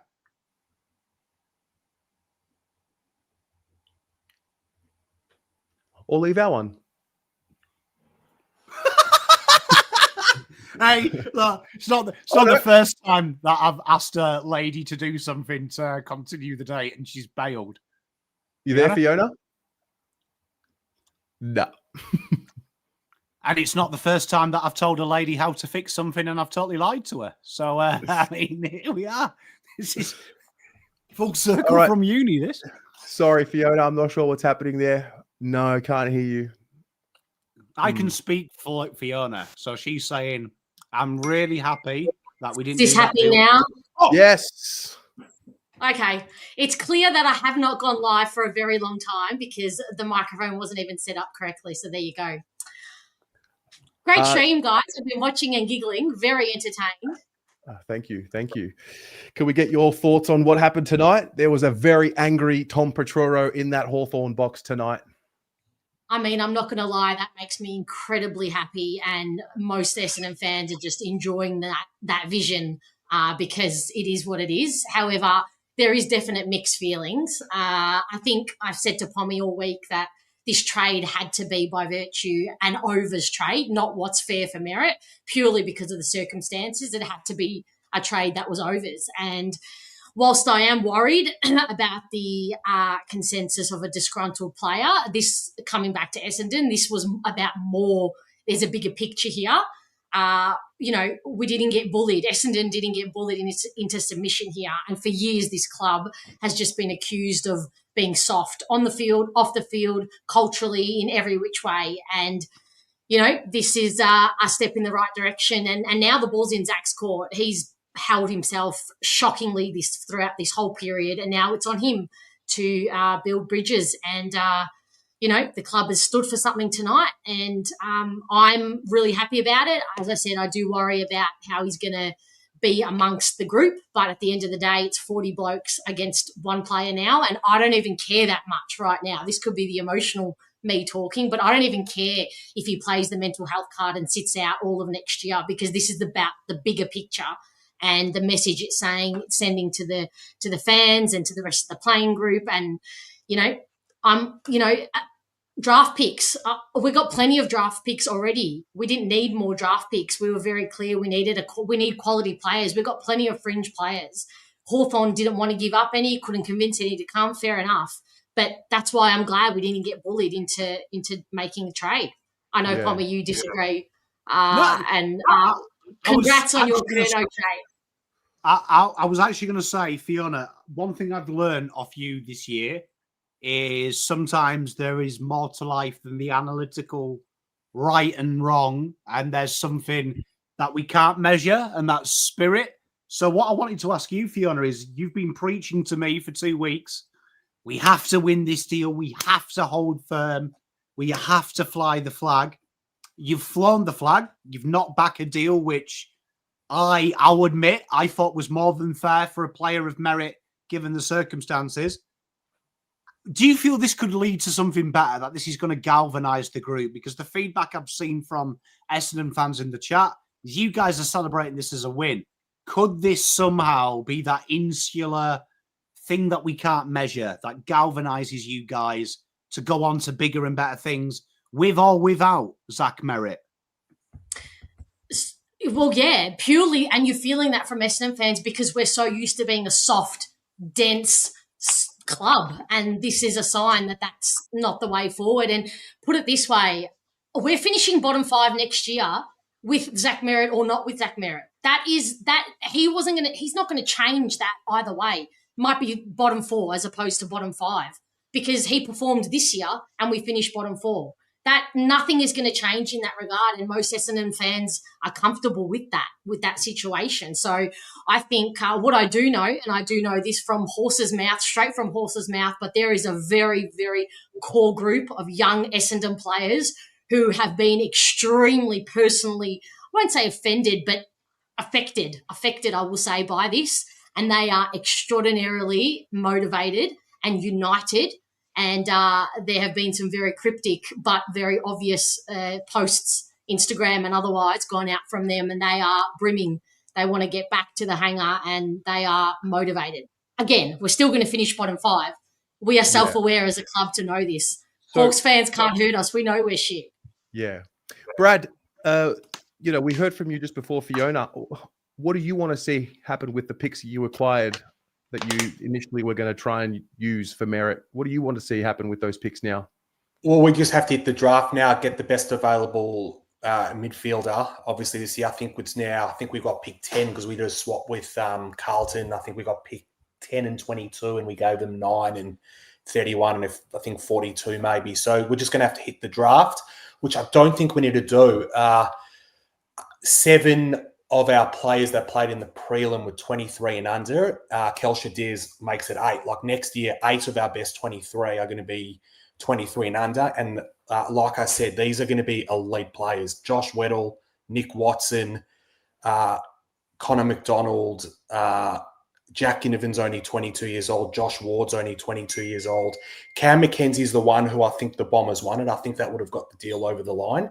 He was picked 7 in the 2022 draft. He started this season pretty well, got 3 Brownlow votes against GWS early on in the season, but he broke his hand and he just struggled to get back to form after that. He's going to be an elite midfielder in the AFL, and that was the one. I think if we gave him up, Essendon probably would have taken that deal. He walks into the Bombers midfield straight away. He would have been playing round 1 next season. So the reality is Hawthorn's list is not that old. We've got 5 starting 23 players who are 30 plus. But, a third of our team is young and they're going to be elite players. So it's a good question. Like, obviously now we have to hit the draft, but I've got no doubt again, we're going to be targeting your Butters, even though I think he's going to the Bulldogs at the end of next season. There's going to be guys that come out again, free agents who Hawthorn are going to target because that's what Hawthorn does. Like I said, Sam Mitchell doesn't care. He'll go and meet people for dinner. He'll go for coffees. He doesn't care. And I guarantee you, a lot of the other AFL coaches are going to be doing exactly the same next season. Yeah. Fiona, I'm mindful of your time. What time is your stream? A few minutes. Yeah, 8 p.m. Right. Maybe we'll bid you a farewell. I know you got to go live and do your fan cams, but yeah. Well done. We love you, Fiona. Yeah, I love you both. guys. Well done, Fiona. So well done on Zach. Well done on the club. I thought it. Are you going to give me a little punch on the way out, Brad? Well done on the club, but I do agree with your comments. It's going to be very interesting to see how it's handled with Zach going back, because the reality is he doesn't like the club at the moment. He does not like the coach, and his teammates do not like him at the moment. So, but before you came on, like I said, Zach's an ultimate professional. He'll go back. He's going to win your best and fairest again next season. I've got no doubt. So it's not going to affect his football, but it might affect culture because he doesn't want to be there. So it's going to be interesting to see what happens. My thing about that, Brad, is Zach's created a jail of victimhood throughout this situation. He could have gone about this. Absolutely. He could have gone about this and no Essendon supporter would have begrudged him because he's given his all on the field. He's not a good leader, and I've said that, and that's not me just saying it from his recent work. There are tweets that people have pulled out that I said years ago that I didn't want him as captain. That's because he's not the personality type. But the way he's handled himself now, he's in the victimhood jail, and it's on him now to undo that. And we'll see what happens. I'm a bit worried about the energy, but hopefully the galvanisation of the other boys can hold the club up, and hopefully the hierarchy leadership that they've shown throughout this, staying strong, holds the club in good stead as well. But good luck for the draft period as well. Terry and Pom, keep doing the work. Love your show. Love you guys. And I'll see you soon. Just got to say, Fiona, when you've got a bee in your bonnet, you're scary. You know that? Like, nothing human scares me, but you do. I'm not scary. Passionate. Can we We love it. Can we reword that to a more positive? Fear's a good thing. Fear's control. Control means you're in power. All right. Love and leave you. Mwah. Good on you, Fee. See you later. Brad. Oh, you got away with calling Fiona Fee. Oh, she doesn't like Fee? Oh, doesn't she? Did I call her Fee? I did. Oh. I corrected myself really quickly. I didn't know. All right. Well, you know what? It is what it is. Brad, mate, we just want to thank you as well for coming on. Any closing thoughts on Well, anything, whether it's No, Hawks, thanks for Blues, having me, trade boys. period. Great to be part of your channel. Would have loved to stay on a little longer. I've got a Hawks Insiders podcast coming up shortly. Just want to say I talk a lot about Carlton on my X feed, and have a good love-hate relationship with Blues supporters. Very, very passionate bunch. I think I've been justified in a lot of my comments over the last couple of years, but we won't go there. I think Carlton killed it this trade period. Like Florent for a future third-round pick. When the original deal for Curnow came through, and Florent walks into Carlton's best 23. People are going to say Blake, Akers and the Camporelli boys, and Ollie Florent's playing in Carlton's team round 1 next year. You get him for a future third-round pick. Brilliant. Tick. That's a free hit. Hayward's going to be a quality player. He'll kick 30-plus goals for Carlton next season. He's an upgrade on what Carlton currently have. And you got 3 first-round draft picks. I get Charlie's a superstar. He's been in the AFL for 9 years. He's kicked over 30 goals, I think, 3 or 4 times maybe. Has kicked 50-plus goals 2 out of the last 3 years. But the Carlton supporters were saying he's not going, if we don't get Goulden or Heaney or Warner. Charlie's a star, yes, but he's not as good as Carlton supporters think he is. I'm sorry, just the reality. He kicked 32 goals last season from 17 games. He doesn't want to be the footy club. He doesn't get on with your coach. Out the door, Charlie. Harry comes in. He's your number one guy. He'll kick 60-plus goals if he's, the number one forward. Like I said, you don't need 2 big quality key forwards. So Carlton have done absolutely the right thing. Your backline, Harry Dean comes in. He's not going to come in straight away. Young key position players take a few years to develop. Wiedering is a perfect example. Took him 3 or 4 years. Harry Dean will be exactly the same. Jagger Smith, picked 3 in last year's draft, new recruit. Cody Walker's going to come in next season. The signs are there for Carlton. They've just got to draft really well in the next couple of years. And they've got enough quality there. Chera needs to improve. He didn't have a great year. Hewitt had a fantastic season. Akers, is he in your best 23? I probably think not next season. But there's enough quality there for Carlton, to challenge for finals next year. I think if you make finals, it'll be a really good year.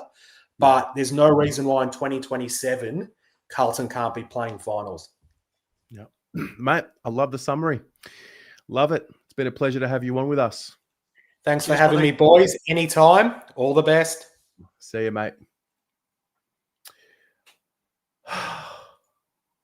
Flaggers! Yeah, let's go, baby. Come on! Fucking Harry Dean, all Australian year fucking 1. Come on, Blues. Let's go.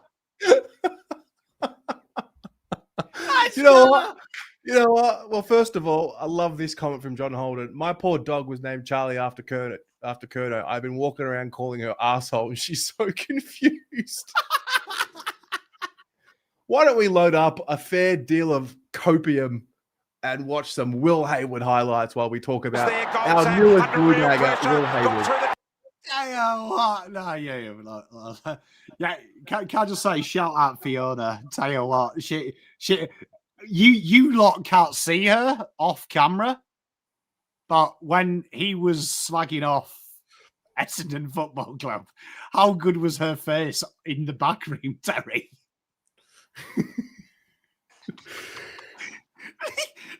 Like Fiona was. Oh, Jenny, I wish you could see it, chat. She looked like she was gonna fucking chin some twat.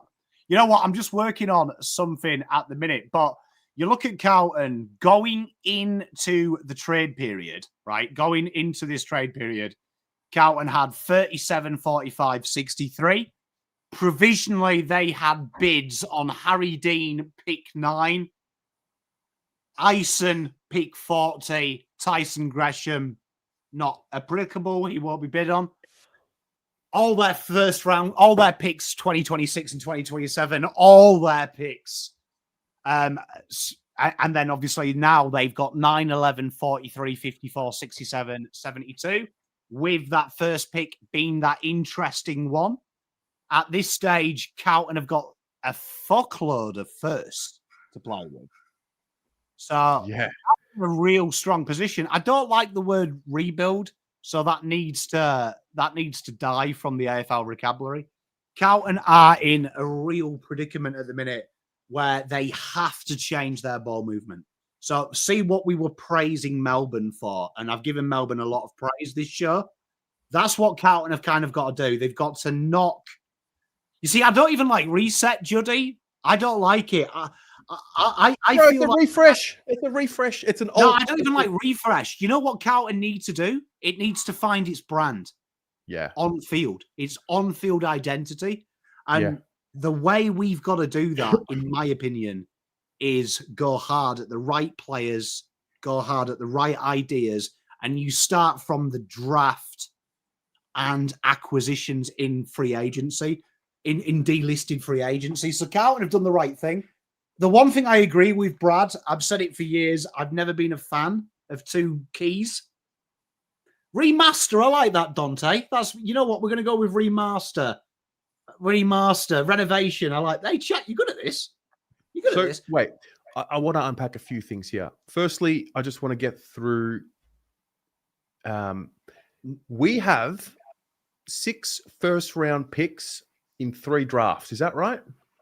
We do, yeah. I am just trying to 6 first-round picks in 3 drafts in a row this year, next year, year after. Well, I'll tell you officially. Let me just. I'm building a little sheet as we speak. All right, you do that. I will go through some of these super chats here that came through. Thank you very much, by the way, for everyone. Even if you've just tuned in, that was actually awesome. I'm still like, it's all still pretty raw. But Jake is $8 here. Thank you, Tez and Pommy, for this super platform. Can't imagine life without both of your channels, mate. We can't imagine life without you lot as well. Teresa, $2. Everyone's going on dates next year. Yeah, absolutely. And we got picks. Don't tell my wife, Teresa. Star with the $15. Sensational stuff, guys. Thank you very much. Oh dear. You know what though? I'm going to be quite bullish on this. Okay. I think we're going to be all right, Terry. You know. But we're going to be fine. You know, now it's happened. Now I haven't heard all these idiots saying there's a big fish and shit like that and trying to get my dick hard, right, about life. You know what? Look, I feel like we're going to have to be smarter, Terry. Do you know what I mean? We have to be smarter. And now we've lost my favourite, Charlie Curnow. It's no shock. He's been my favourite for a long time. Fuck him. I'll find a new friend. Yeah. And I have got him. I've got Ollie Florent. Starting with him. He's my new mate. Curnow, 31 and 42. So Curnow and 3 second rounders for Will Hayward and 3 first round picks. Okay, Terry, look, I've shown you this. It should be uploaded now. Okay. Stand by. Oh, fuck, you're good. Hang on. Don't swear at me. Sorry. Here you are. Look. Here you are. Look. It should be in there now. It says it's uploaded on my end. So that's the pick situation.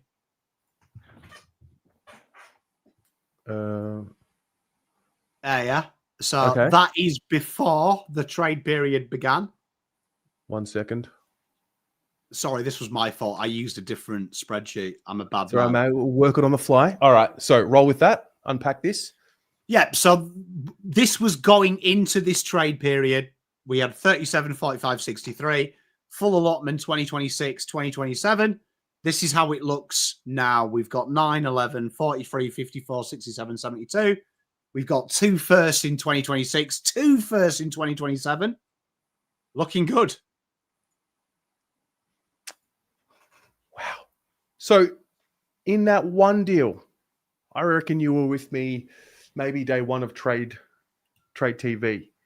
And we had a chat about if we turn Curnow into enough capital to clear the Dean bid, to clear the Walker bid, happy days. Do we now, at this point in time, right now, clear the Walker bid for next year, like the Walker situation next year?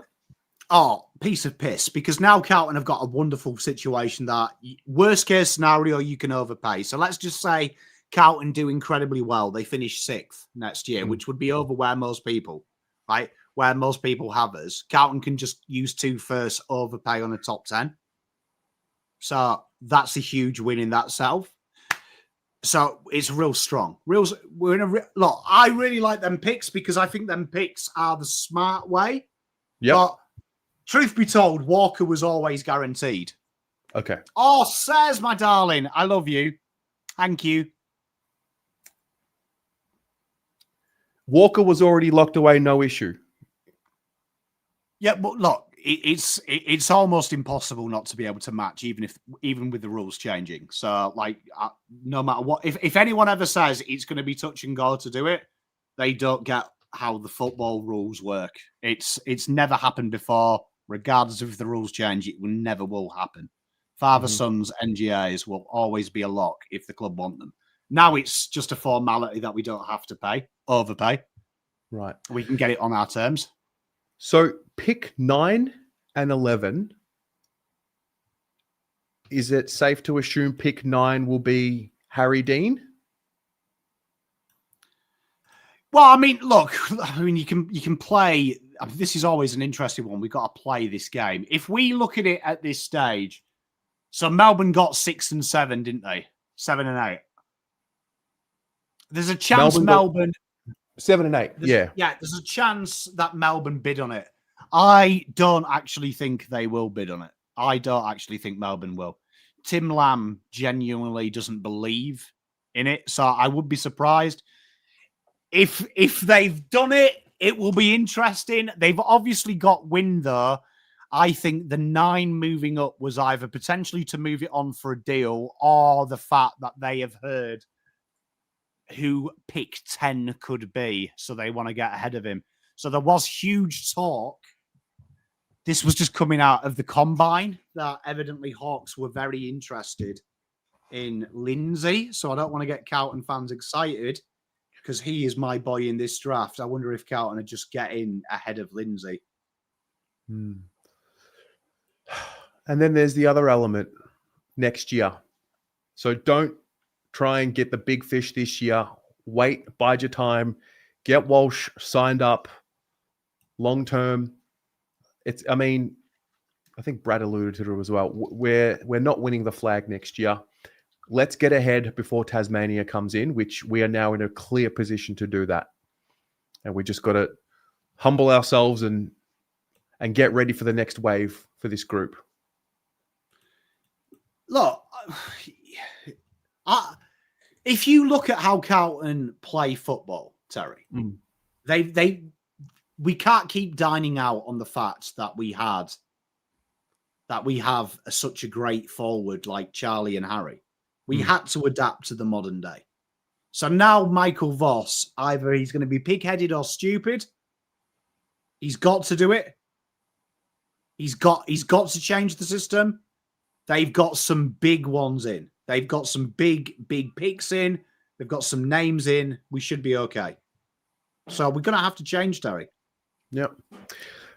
Clearly. VPS, $8 here. Heaps of mixed emotions in the chat about this trade. Yeah, I mean, it's still very raw, really. LS, $5 here says... just to correct LS there, that's incorrect. AFL rules state you would have to use 9 and the extra that you would have from 9 would come from 11. You can't pick and mix anymore. That was changed in 2010. So the way it works is let's just say if you do it based on power rankings, which is a moronic way to do it, but I'll go with the biggest, earliest person anyone has got him in the power rankings is currently pick 5. How it would work for Carlton is Carlton would owe $17.95 with the discount $16.16. It would be $13.35 with pick 9, so that's $300 left. Then with the Sydney pick, you would take the change off that, leaving Carlton would go from pick 11, which they currently are. It would mean they'd lose pick 9 and pick 11 would slide to 13. Right. So that could happen. I would imagine that Carlton will either look to trade. You can trade as soon as the draft happens, or Carlton trade up in the draft. Okay. Spewing about BH, Bailey Humphrey, but a very good trade period overall. Look, Bailey Humphrey was just the added spot. I mean, there's always some sort of a wish list every trade period. There were strong rumors. There were strong rumors that he was coming and they were going to find a way to get him in there, but it wasn't to be. Pommy, any other? I mean, I know that Curnow's just happened, and there's the fallout from that. We've touched on Merrett. Like, what else is at top of mind for you from what we've seen tonight from any of the clubs? You know what? Mine is the deals that didn't go through. Yeah, that is what I find interesting. So it was quite interesting. There was chatter yesterday, Callum Archie. There was big chatter yesterday that Adelaide kind of said, well, you know what? If you don't do it, fuck you. We'll take him to the draft. Yeah, you have to. What? Yeah. Take them. We'll take him to the preseason draft. They were quite open about that. Looks like they're going to go to the preseason draft now because reading the statement Adelaide's list manager came out with, he's leaving. He's 100% coming to Adelaide. So it looks like they're going to do the Jack Martin. Oh. Which, you know what? We talked about this last night on stream. I hate to have a bit of a laugh to Brisbane fans, but this is the risk you play. Gold Coast did it to us, if you remember. They demanded that first round pick. They put their queue in the rack. Carlton said, get fucked. We stole it. Right. Josh Dolan here, not the player for the Western Bulldogs that was drafted. The Carlton fan, Josh Dolan. Oh, Charlie Curnow, get out of my life. He is gone. Sam, DC22, just been able to tune in now, fellas. I've missed your discussion around it before. Are you both happy with the Charlie Curnow trade? Yeah, I mean, good with it, man. It is what it is. Hey, Lek Dog. I edited this. Oh, what have you got? I was going to say Lek Dog's done us a solid, and he's put a total state of play for Carlton. Is that what you're showing? No, I was just doing the one that I did. I just did the players that had been traded out and the players that have been traded in. So that's roughly off-season, in-season. Yeah, show us. It's on your screen now. Wait. I've done it. Where it says... Oh, never mind. I missed the players' names. Okay. Out. Curnow, Durden, JSOS, and De Koning. In from a player standpoint, Florent, Reedy, Chesser, Hayward. Oh, there is Ainsworth. You know what, chat? You're never happy, are you? You get this for free. You know what I mean? The correct answer is thank you very much, Daniel. By the way, Daniel, you missed Ainsworth. Thank you for your hard work, though. That's how you should answer. Can I just say, most of this show has been, honestly, it's been off the cuff. Do you know what I mean? Chat. I ain't your dad. But I'll tell you what. If my kids could ask you a question by saying, "Excuse me, Mr. Williams, you have made an error." You say, you know what I mean, my children can do it. I've got. Oh, you did it? Oh, Chachi. Yeah. That's what I want. Bit of respect, Chachi, mate. You'll do yourself proud. Sorry, I did forget Ainsworth. I have more spreadsheets open than Christ. No, you're good. You're good. All right. So the state of play, top left-hand corner. That was pre this trade period, and that's post. Hey, look. BA. I forget the acronym. There you go. So. 1, 2, 3, 4, 5. Do the guys that are coming in, do you think they're all best team available type players?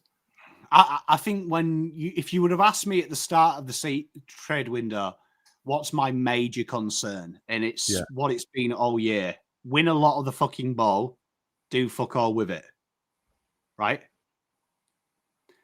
Chesh, he's an outside player. Florent, outside player. Haywood, Ainsworth. Ainsworth is one of the best players statistically from generating score involvement with his entries inside 50, an absolute diarrhea area. Haywood's a natural finisher. He's not a defensive player. We have too many of them. I like that. Reedy is definitely a shot to nothing. Not shot to nothing. So really strong. For those in chat, I haven't forgotten Pom Cotter. This is just purely trades. Delisted players don't count. Yeah. What I'm looking at here is just your out versus your in. So to answer your question, Terry, I think all of these players play. And hopefully if Chesh and particularly Florent can find, if Chesh can find his talent, if Florent can find his 2023, Carlton are in a real strong position, Terry. Really strong position, just in a way that they use the ball. They win a lot of the ball. If you remember the metrics in the off-season chat that we talked about a lot, Carlton were one of the best sides at creating intercept options. If you compare that with their scores from back half of the ground, only Richmond, Eagles, and Essendon were worse than us. So that's set, and we generate nearly 2-1 their opportunities. That's the biggest metric in the AFL for winning flags, your ability to turn the ball over and do it.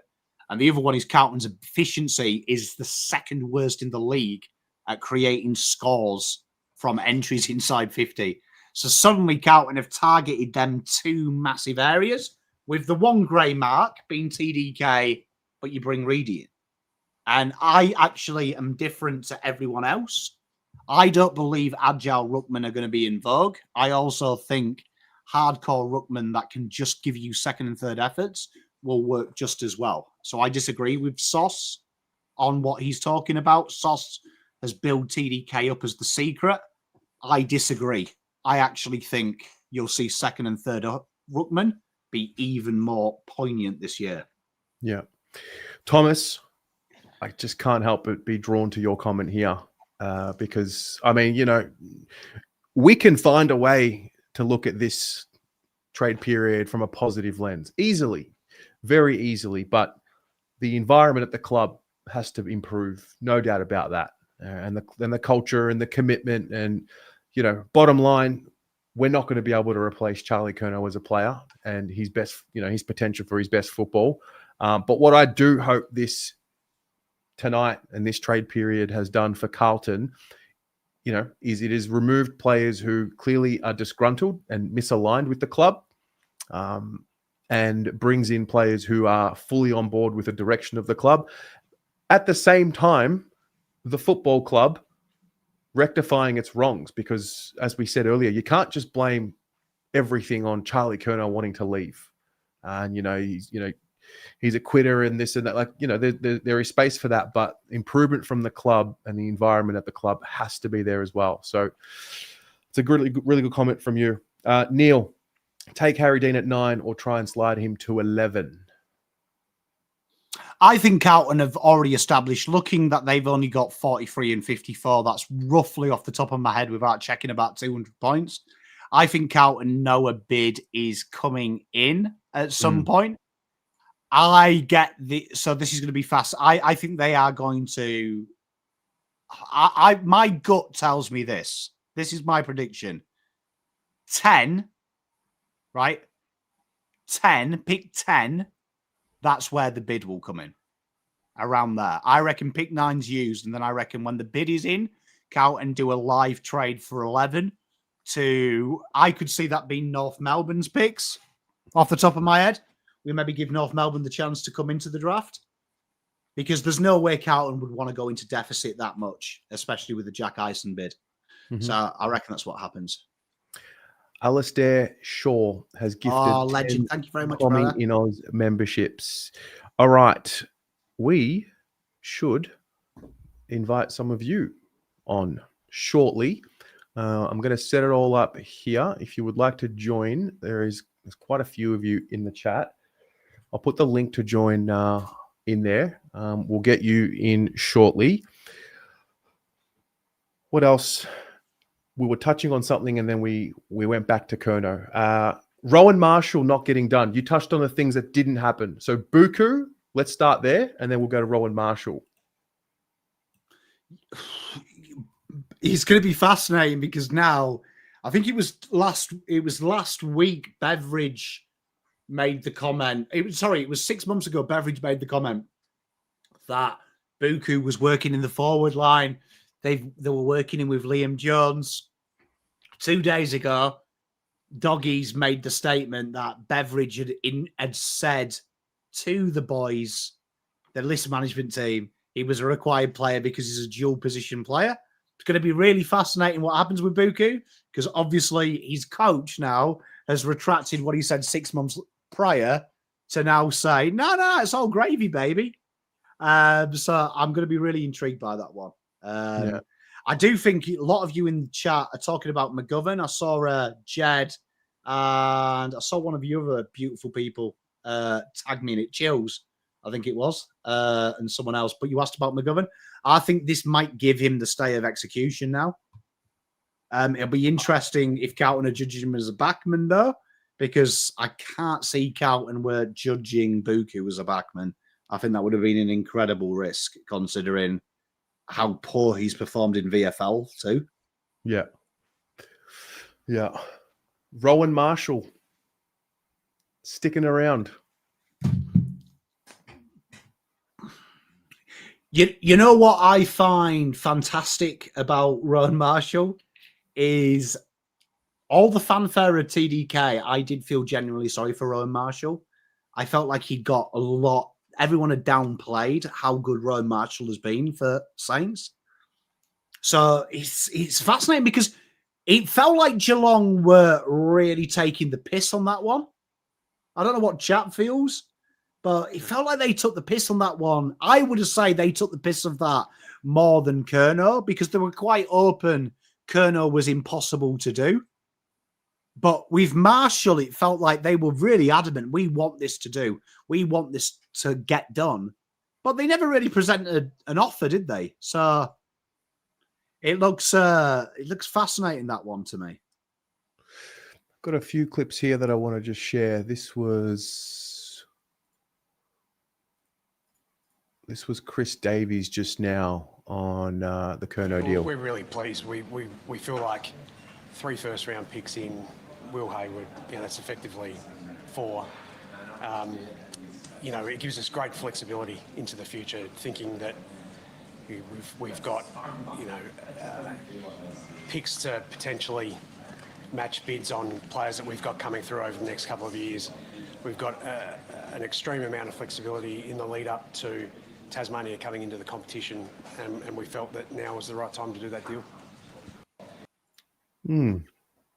So the reference there to being prepared for Tasmania.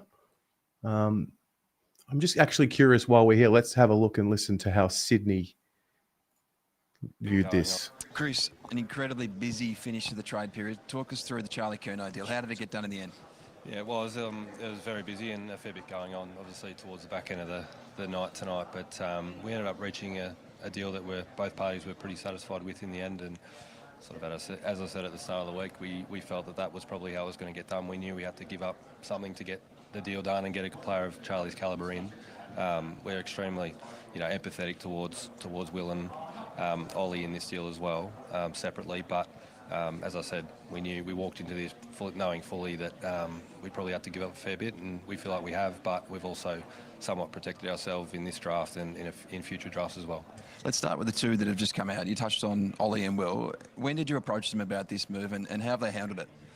Look, we've had it's been really tricky. We walked into this knowing that there had to be a fair bit of dialogue throughout a few of our players and players of interest for Carlton, and we knew to get it done, Carlton wanted some players back. So they're never easy conversations, but you try and have them the right way, through the manager, through the player.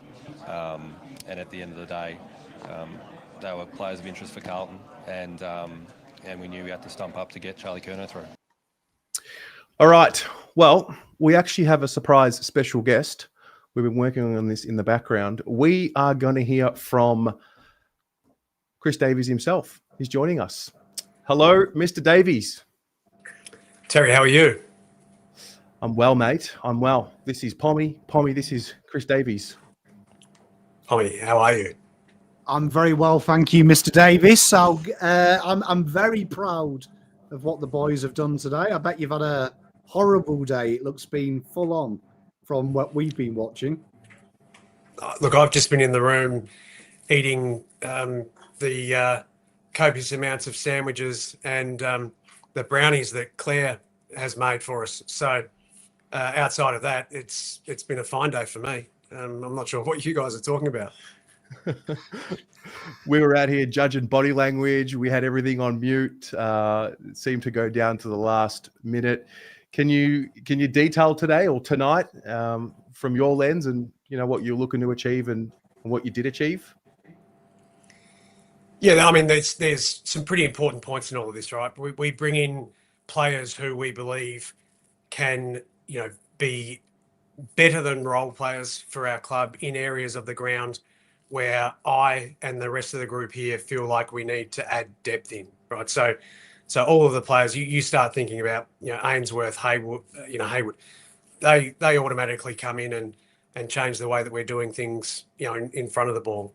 Chesser, who's got the capacity to get up and down the ground. Florent, who can use the ball really well, adds to us on the outside. Reedy, who obviously adds some depth to what we need from a ruck perspective. But probably most critically, with where you start thinking about the future is the ability to match bids on the players that are aligned to our club, Harry Dean, Cody Walker next year, and an extraordinary amount of flexibility in the lead up to when Tasmania come into the competition. And from my background and understanding, albeit that I wasn't in the role that I clearly hold now and at my previous club, when those expansion teams come into the competition, the last thing that you want is to not have good young talent coming into your club. So for us to be able to bring that through over the next couple of years with the flexibility that we'll have in the lead up to 2027 was just vital to us. Yeah. What about the Buku deal? What was the scenario there? That was one that was reported. It's been tricky to try and track what's real and what's not real, given the media really control the narrative at times. How close was that to getting done, and what do we do from here? Look, we tried really hard with that, and I'm disappointed that we weren't able to bring Buku in. But the club went to the Bulldogs a number of times with different opportunities. There were picks on the table that we had with them earlier in the trade period, which they declined. And so from that perspective, you move on. You've got to do the other deals that you've got at play. And so, I'm disappointed we weren't able to get that done. We'll need to sit back now and think about, okay, so who are the players that we might be able to bring in, whether that be from a draft perspective or from, a train-on standpoint, or is there a delisted free agent that we might be able to add in that space into the future? But we'll take a little bit of time to contemplate that now and make the right decisions, whether, that could also be having a couple of players come in and train with us through a period of the pre-season as well. So, I'm not itching, and we're not itching to use the final spot. If we don't need to, we won't. But equally, if the right player is there, then we'll have a crack at that as well. Chris, a two-part question. It's been quite heavily documented that Carlton needed the outside run, the back half run, and you highlighted at the start of the show Campbell coming in and Florent, who we know is an exceptional kick at the start of his career. How important was it as well to combine it into the second part of my question, to safeguard the future, but also be able to pick up these boys relatively cheap? If we look at the Campbell deal in isolation and Florent, it's effectively a pick that you would never use in the drafts, but you've somehow banked the Arsenal. You must be really happy that, considering we had the comp, we couldn't really use free agency like the other clubs, that we've managed to really cheat free agency almost as well and acquire our needs with making our assets better. Yeah. Look, again, I say I'm really pleased with the net result of the trade period. And as I say, having those first round picks into the future, I mean, who knows? We might use one of those picks to slide back and get one of those second round picks back in or whatever. There's still a lot to play out. So they're the assets that we've got right now. You've only got to look at last year's draft to start to think about what clubs will give up if they see a player who's still on the board at their pick. To have the potential to bring them in, and I think that gives us a great launching pad for the future. And that's in no way to say that we don't think we can be a lot better in 2026. I truly believe that bringing those players in to our club gives us a great opportunity to build out the depth in the squad in areas that, as you've just mentioned there, Pommy, is probably an area that most people would look at our list and say we don't have enough of that outside run. And I think that we've gone some way to addressing that. And, as I say, bringing in, Haywood and Ainsworth, I think they're pretty significant pieces to the front half as well. Players are coming in, and there is excitement about that. I don't know if it's too early to ask you this question, but what can we do as a club to make sure that the environment is airtight? Because, we can look at a lot of things from either lens, depending on where our biases are. But bottom line, I think this year we saw there was just a situation where certain players were not wanting to be there for the future. So what do you think we could do to make sure that we don't have a repeat of this year? Well, that's probably difficult for me to answer right now, Terry, without being in the environment and seeing, the way that our players interact with each other and seeing how the staff work. I think that there's, I wouldn't want to be the type of person who just thinks that I'm going to come in and say things and everything's going to be better, right? So I think that you've got to give me a little bit of time to actually get my feet under the table and start to think about how I can influence the squad positively down the track. That's players, that's staff. Clearly we want an environment where our players want to stay. That's a very big part of this right now is creating an environment where people feel welcome. They feel like they're able to make mistakes. They're able to perform at their best, that we've got a high performance group of staff who are able to drive performance out of our people. They're all aspects of it. And I wouldn't want to suggest that it's as easy to index in one or two of those things and think that everything's going to be better. But, maybe it would be best to look at from where I have come from and see that player retention is a very important thing for me. We haven't been able to retain some of the players who have made their own decision to leave this year from a free agency perspective, and players leave there for different reasons. Some of it's just money, right? You can't deny that. And Charlie's also made his own decision to say that he wanted to leave for whatever reason, and it's best to ask Charlie for what those reasons were. But what I can promise you is that I'll be working very hard for our club to have the right environment for people to want to stay. I look often and think sometimes we don't have the same challenges as the non-Victorian teams in keeping people, and yet sometimes those non-Victorian teams are better at keeping their existing players than others. And I guess that's my background. Whether I'm able to positively influence that or not, I guess remains to be seen. But I'm absolutely aware of the importance of it, and I promise you that I'll work hard to make that the case at our club now. Yeah. No, I love it. I am mindful of your time. So I do want to thank you very much for giving us yours. And coming on to a live stream is pretty intense. I've got to say it's a pretty big deal because it's live. So it's been great to have you with us, and hopefully it's the first of many conversations on the channel. And, I think this is a really important introduction to the fan base, and, hopefully for the club, just with that two-way connection with the fans as well. So, mate, thank you very much. Look, I appreciate the opportunity, and I'm well aware of being the Carlton supporter that I am, the power of our supporter base and making sure that they're engaged in and proud of our club into the future. And, ultimately, I'm also well aware that results will help to dictate that. And I hope that I can be part of a successful Carlton future.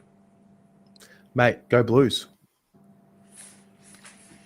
Go Blues, Chris. You smashed it, mate. Love it. See ya.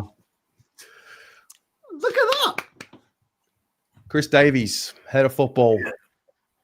No, Chris Davies just casually there eating brownies, ripping teams off their players. Eating sandwiches, collecting checks. How good was that, Terry? Hey? Oh, mate, look, it must be said, and I did criticize Sayers for whatever, but he also came on live. Coming on to a live stream is a different ball game. Hey, you know what? I just like, they were genuine. Look, I'm not going to say he's telling fibs, but we watched the footage. It looked quite tense. And I do like the big take out of that was he was smashing brownies. That makes me feel relaxed. Do you know what I mean? He's one take out of that. Smash some sandwiches and some brownies, lads. Got some good deals. You know what you're all worried about? I got 3 first-round picks and Will Hayward, and away we go.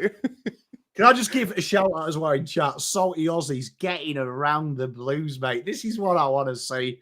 I'm ready. But you know what? Can I just say, we used to have Lloydie.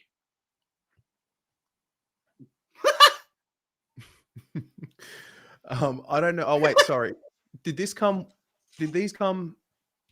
Alistair did it just before Chris did. After that, I can't remember. Right. Okay, so that's that. LS, $10 here. The players we moved on from will improve the culture dramatically. Addition by subtraction. One thing all the new players have in common is they're high character people with zero work ethic concerns. It's a good point there. You know what makes me sad? You know what made me sad is we should have asked him how close was Bailey. Yeah. It all happens it was all happening behind the scenes. Chris, I was like, put our mind at rest. We started watching Bailey Humphrey highlights on a scale of 1 to 10. How much of idiots are we? Chris, we screen shared Big Footy on this show tonight. We were that desperate for content. We convinced ourselves we were getting Bailey. Are we idiots or were we onto something? Oh, man. Jordan, thank you very much for the 10. Dionysios Latas, thank you very much for the 5. All right. Busy Blue, I think will rookie Gresham. If we do, I don't think there'll be a bid on him. If he comes, it'll be a rookie. Yep. All right. I'm going to put the link to call in. I'm going to put the link in one more time. How cool is that, though? Shout out to Chris, man. Yeah. Because it's quite intimidating doing this, especially with a pair of hyperactive idiots. And who have been live for 3.5 hours. And he's also it's his first foray. He's just done trade period. Respect. Terry, can I just say, I give you respect as well. You went straight in with the hard-hitting business questions. When are we going to stop being shit, Chris? Poor guy's just a brownie, mate. I just want to know, man. I don't want to be sitting here losing 4 players again, Oh, D, thank you very much for lovely. I did like that. I tried to ease him in saying, look, you've ripped off some teams. Well done. And Terry's like, look, cut the shit, Chris. Are we going to stop being shit? I don't know how long I had. I needed to know. What are we putting in place? No, I respect that from you, Terry. I'm genuinely full respect from you that you just stop being shit. That's great, Chris. You just got off the stop being shit. I'll rate that from you, mate. I'm proud. No, look, that's good. And hopefully it's a sign of things to come from the Carlton Football Club getting on page with us. Joel is with us now. Hello, Joel. I'm ecstatic. I'm excited. Really? This is a great. It's days like today where you that I feel like it's an amazing day to wear a Carlton jumper. Wow. Let's unpack that. Yeah. Well, it's kind of like every wish on my Christmas list got ticked off. You boys must be, or you guys are just, doing a great show tonight. And I was listening on to the AFL trade show, and so I had you guys, and then I had the AFL trade show, and so I was getting all excited. And as I said, everything kind of went to script for me. we got out. Obviously, we got out Charlie, who I wanted to happen. Mentally and physically, perhaps broken Charlie, if you can go that far, I guess. And we got back, just great. We got back players of quality, and we're set up now for a few years in the draft. It's just phenomenal. And also you got others. The flip side of that is you got teams who have come out with tail between their legs, like. In my view, anyway. I mean, I'm forecasting into the future, perhaps, but in my view, and I do have a good crystal ball, I think you guys would agree. I can get some things right in terms of what I predict, but the Bombers are stuck in a difficult situation. I mean, I'm getting off Carlton, but it all ties in, and the Saints have stuck with. It's like, well, they got TDK, but they kept their ruck, and I'm like, well. So there's a lot of things to play out in terms of culture within other teams. I think it's great to have Chris on. I mean, it's a hard act to follow. I mean, I feel flattered that I'm. I think you can do it, though, Joel. I think you can do it, mate. I believe, mate. Yeah, no, it's great. It's so I'm where was I? Getting excited, but no. Look, it's just phenomenal. And I was just tracking the Jamarra Ugle-Hagan thing. I mean, look, they gave the Bulldogs they give up.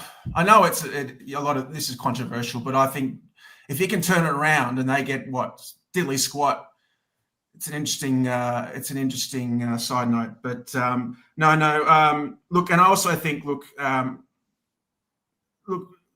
Charlie, in terms of, he gave us nothing this year, and that's another thing. We get such good things back, and I mean, people are saying, "Oh, well, who's our full forward?" Well, hopefully Harry can turn it around, and the days of having two powerhouse, teams have shown us in the last couple of years that you don't need two A-grade forwards. So we get some quality smaller forwards, and watch this space. We've got some great assets. I'm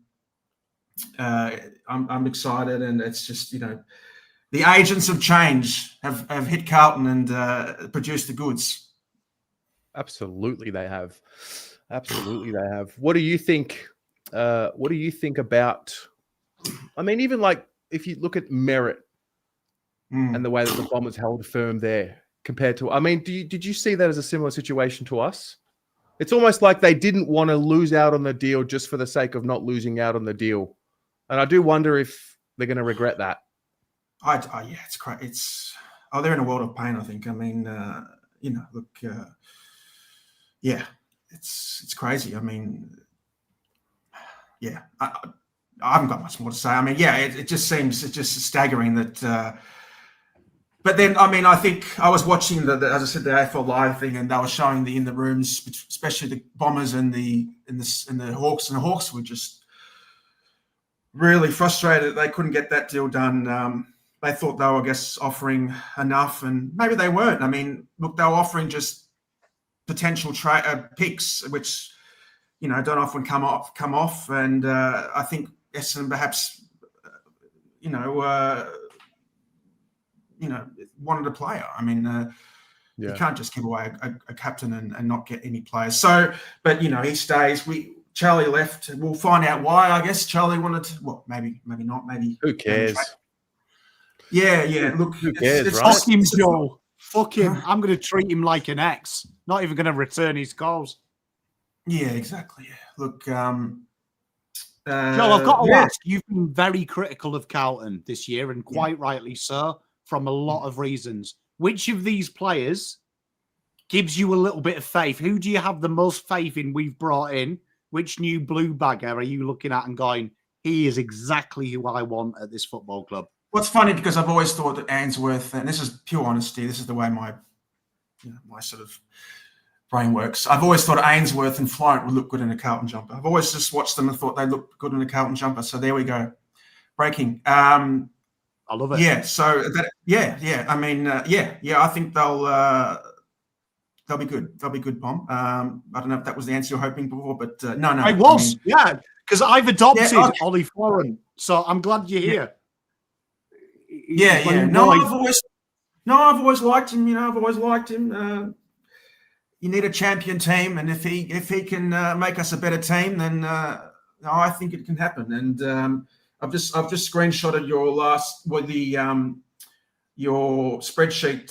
So I'm looking at the outs. We've got and Chesser. I mean, he could be a good addition. Look, Reedy, I think looks. Well, let's wait and see. And then I really rate Hock, our boy young Hock. Yeah. So no. It's looking good, I think. Geez, look at all those picks, huh? I mean, we could add another with those picks. We could add some good players. Joel, we're rocking. What do you mean, mate? We're rocking. Oh, but I'm just saying, there's just so many picks. I mean, it's like, we could tie something up for a good player next year. Yeah. But we'll just wait. Let's just focus on. Let's just enjoy. Pop the champagne open, and it's a crazy Wednesday evening, huh? That's right. Feels like a Friday. Absolutely, my friend. Any more questions? Any more questions no for more my? questions. I just want to say a big thank you for you being here, but getting around. We've had you around for nearly about 2 years now, so I'm glad to see you with a smile on your face. And here's to hoping that this is a big step forward for fixing the culture of the place and bringing in winners. So Yeah.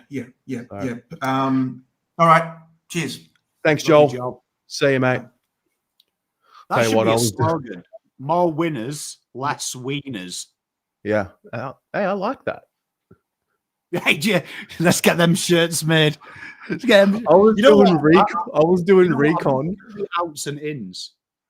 Sorry? We've got better looking. Yeah. Have you seen the jawline of the guys we've brought in? There's some serious good-looking players. Yeah. Like Ollie Florent, Jesse, and Cheshire. They could be supermodels. Yeah, man. Well, and JSOS and TDK, they're quite ugly, in fairness. I was doing recon on that background. I like Charlie's face. I'm like, mate, I got to get the banner changed. That's what was going through my head that whole time. Can I just say, when I said that TDK's quite ugly and you gave me that look, it was the same look when you said Chris was coming on in the private chat. I was like, don't tell me the next guest is Tom de Koning. Like, after I've just said that. Like, that would be the worst. You're right, Tom. How you doing, mate? I wouldn't do that to you. You ugly twat. Oh, dear. All right, we've got a few more little super chats here. Riggs, how do you think our forward line will be next year with the new additions / coaches? I can't see us losing a game. Wait, Harry, Ainsworth, Hayward, Williams,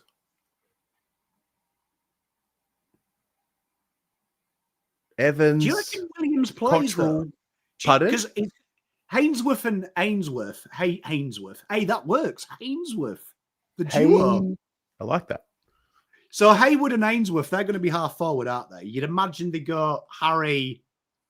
They'll play Kemp out the goal squares, surely, won't they? And they'll move, and Harry will work up the ground because that's what Voslight's doing. Frank the Tank, Motlop. Oh, mate, we got fucking depth there.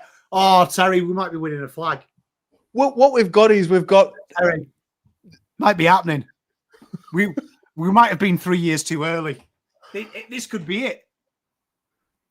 We sat here 6 years ago. We got dicked for the Papley deal. 6 years later, we got 3 first-round picks and Hayward for Charlie. Charlie might be like an ex. We've all got that ex before we get married. So married women, married men, this might be more poignant to you. Where you think it's the right one, but then you realize it's not. And then you go, you know what? Fuck it. I'm never getting married. Fuck women. And then Mrs. Pom comes into your life. So that's what happened with me. I remember my ex. And I was like, that's it. Fuck it. Then Mrs. Pom out of nowhere. Before I know it, I've got kids. I'm married. She's throwing balls at me. She's taking me to hospital. Maybe Charlie's the ex. Charlie's the Maybe ex. Hainsworth is Mrs. Pom. Aki Boaz. G'day, Pommy and Terry, back from hiatus and stepped into some classy shit. Tip the hat, fellas. Tip the hat. Go, you frigging Blues. Thank you very much. Oh, mate, we should all go to Revs. All right, two more guests. Josh. Josh. Hey, boys. How you going? Please excuse me. I'm just going to go get myself a drink. Yeah, you're fine. Pommy, I agree with what you said about the ex too. Recently got married a year ago, so definitely agree with that. I'll wait for Terry to come back, but I was just going to say a bit disappointed in the Buku deal, to be honest. Josh, you there? Oh, this is awkward. Everyone's left me. Just talking about... Just what is the timing of that? When I said, do you remember when your ex breaks your heart and you're looking for someone to love, and then everyone disappears and I'm sat here on my own? Look, on my own. Look at this. Oh, well, chat. Glad you guys don't leave me. I love you. Glad you guys don't leave me. Hello. Is it me you're looking for? You know what? Fuck it. Big dog, how are you doing? How pumped are you after this, man? How pumped are you? Hey, mate, how good is life? Oh, man. Right, I think Terry got it wrong. Don't we have 6 first rounders over the next 3 years? Yeah, so 6 first rounders. Yeah, we've got a lot. Terry, just as you left, he disconnected and I was on my own. Oh, shit. Sorry, mate. Dionisios, what's going on, bro? Fucking on pump, man. What's happening there? 2026, mate. Fucking oath. Time to fire up. Time to fire up. Pommy gets a 50 as well. I'm just I love you, brother. I'm just grateful that we finally got a fucking team instead of like a fucking focus, man. Like, you know, it's just fucking good. I love it. I love it. Yeah, look, I think also just honestly closure. This Charlie Curnow, what's he gonna do? Oh, he toured Sydney. Oh, he smiled.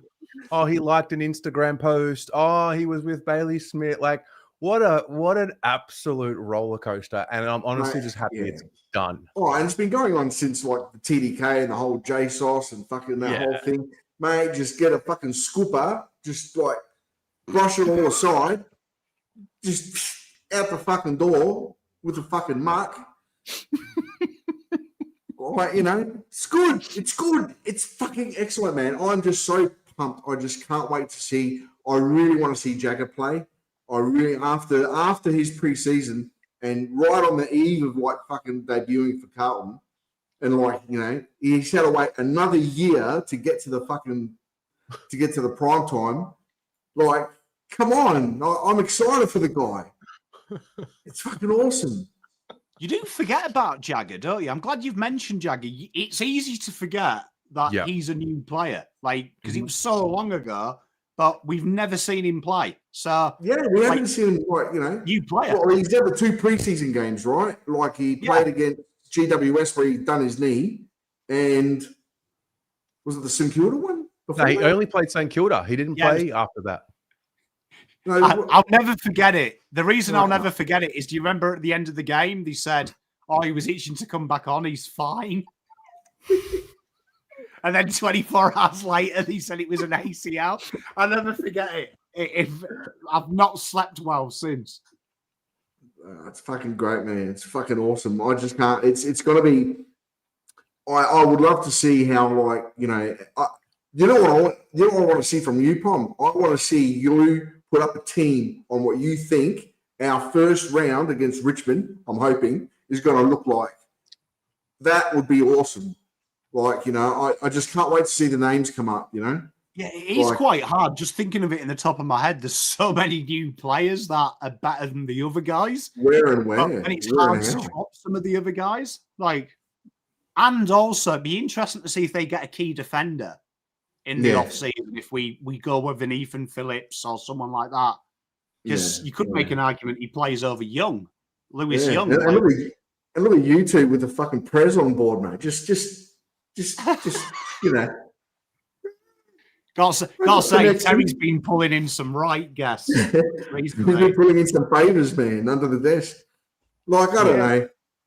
You know, I think it's great for you, man. It's like, congratulations on getting someone like that on this. It is such a good thing. Like, it actually makes me feel so much more connected to the club to see, like, you know, like someone of that sort of importance up there. Yeah, and also, you know, where's Charlie and his goodbye to the fucking fans? Yeah, all the other players come on and say goodbye. Where's that fucking like dick?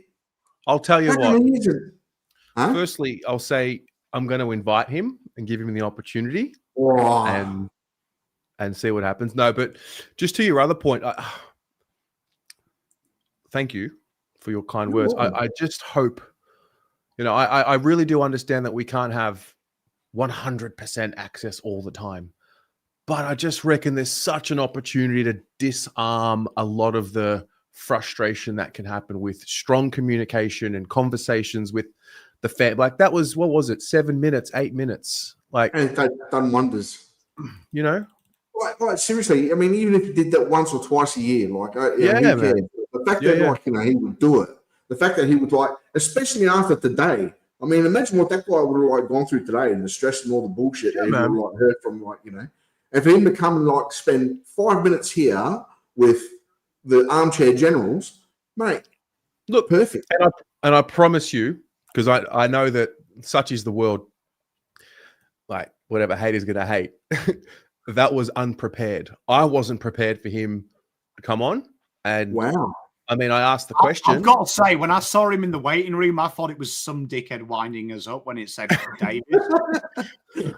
So, I mean, I wasn't really prepared for him to actually jump on, because live, I get it. It's a different beast. So you can shove your scripted comments up your ass if that's where you want to go with that.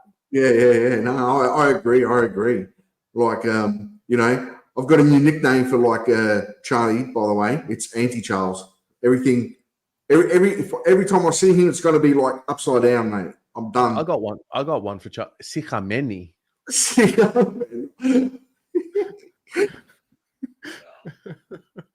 I'm guessing this is like a Greek joke that you've got. It's a Greek thing, mate. I was going to say. Sorry. You're going, okay. Like you know, I'll give you an idea what Sikhameno means to me, right? You know, when you wake up after a 3 a.m. kebab after drinking all night, and you wake up and you have that flavor in your mouth. That's Sikhameno. That's the sickening flavor that you have. Well, no, I still don't know what it means, but I understand what it means now. Oh, I have a feeling. Yeah. No, it's awesome, man. Thank you for having me on. I know there's other people you want to talk to. Yeah, we'll get some more others in. Thank you. And I just want to say, like, my old man was, like, sick last week. He had RSV, right? So, which was a pretty bad, like, sort of infection in his lungs. He's beaten that again, man. So this is like the 4th time this year. Where's that no fucking, like, attitude, mate? Or here. That's what we want this year. Thanks, guys. Take it easy. Mate. Cheers, buddy. See ya. What a legend. DPG, before we get the next guest, I'll answer you. Currently, Carlton have 34 on the senior list, meaning they've got a total of 43, meaning they've only got 1 spot left, which would indicate that Carlton will delist Mitch McGovern and probably put him on the rookie contract at the worst case. But you would imagine Charleston, Will White, and Evans, Carlton can list 4 people on the senior spot if they delist all them. I would imagine everyone not signed by Carlton would suggest to me that they are all on train-on spots, because you would imagine the next 2 players to come through the door are Harry Dean and whoever is the first pick in the draft. So just to give you an update there, mate, great question. People always forget to ask that question. Yep. If Carlton don't delist them people, remember you only get the list spots you have in picks. And Carlton currently have 4 picks with points. So you would imagine Carlton would see all them at the end to be delisted. So Harry Charleston isn't signed. Harry Charleston's name was linked that he has been told to wait on a contract offer as per Kaltumi last week? No, I think he and Evans, it was on Inside Trading, maybe yesterday or the day before. I read that he and Evans were going to be rolled over onto the rookie list. Oh, yeah, exactly. So right. What they'll do is they'll be affected. It's the new AFL rules. Instead of being delisted, you just don't get relisted until the end of the window. Okay. Gotcha. We're going to get Josh back in, but I missed some super chats. Ash Robertson, he only kicks goals from free kicks and then doesn't show up in finals. Oh, we can jump on that. Can we start doing that now, Ash?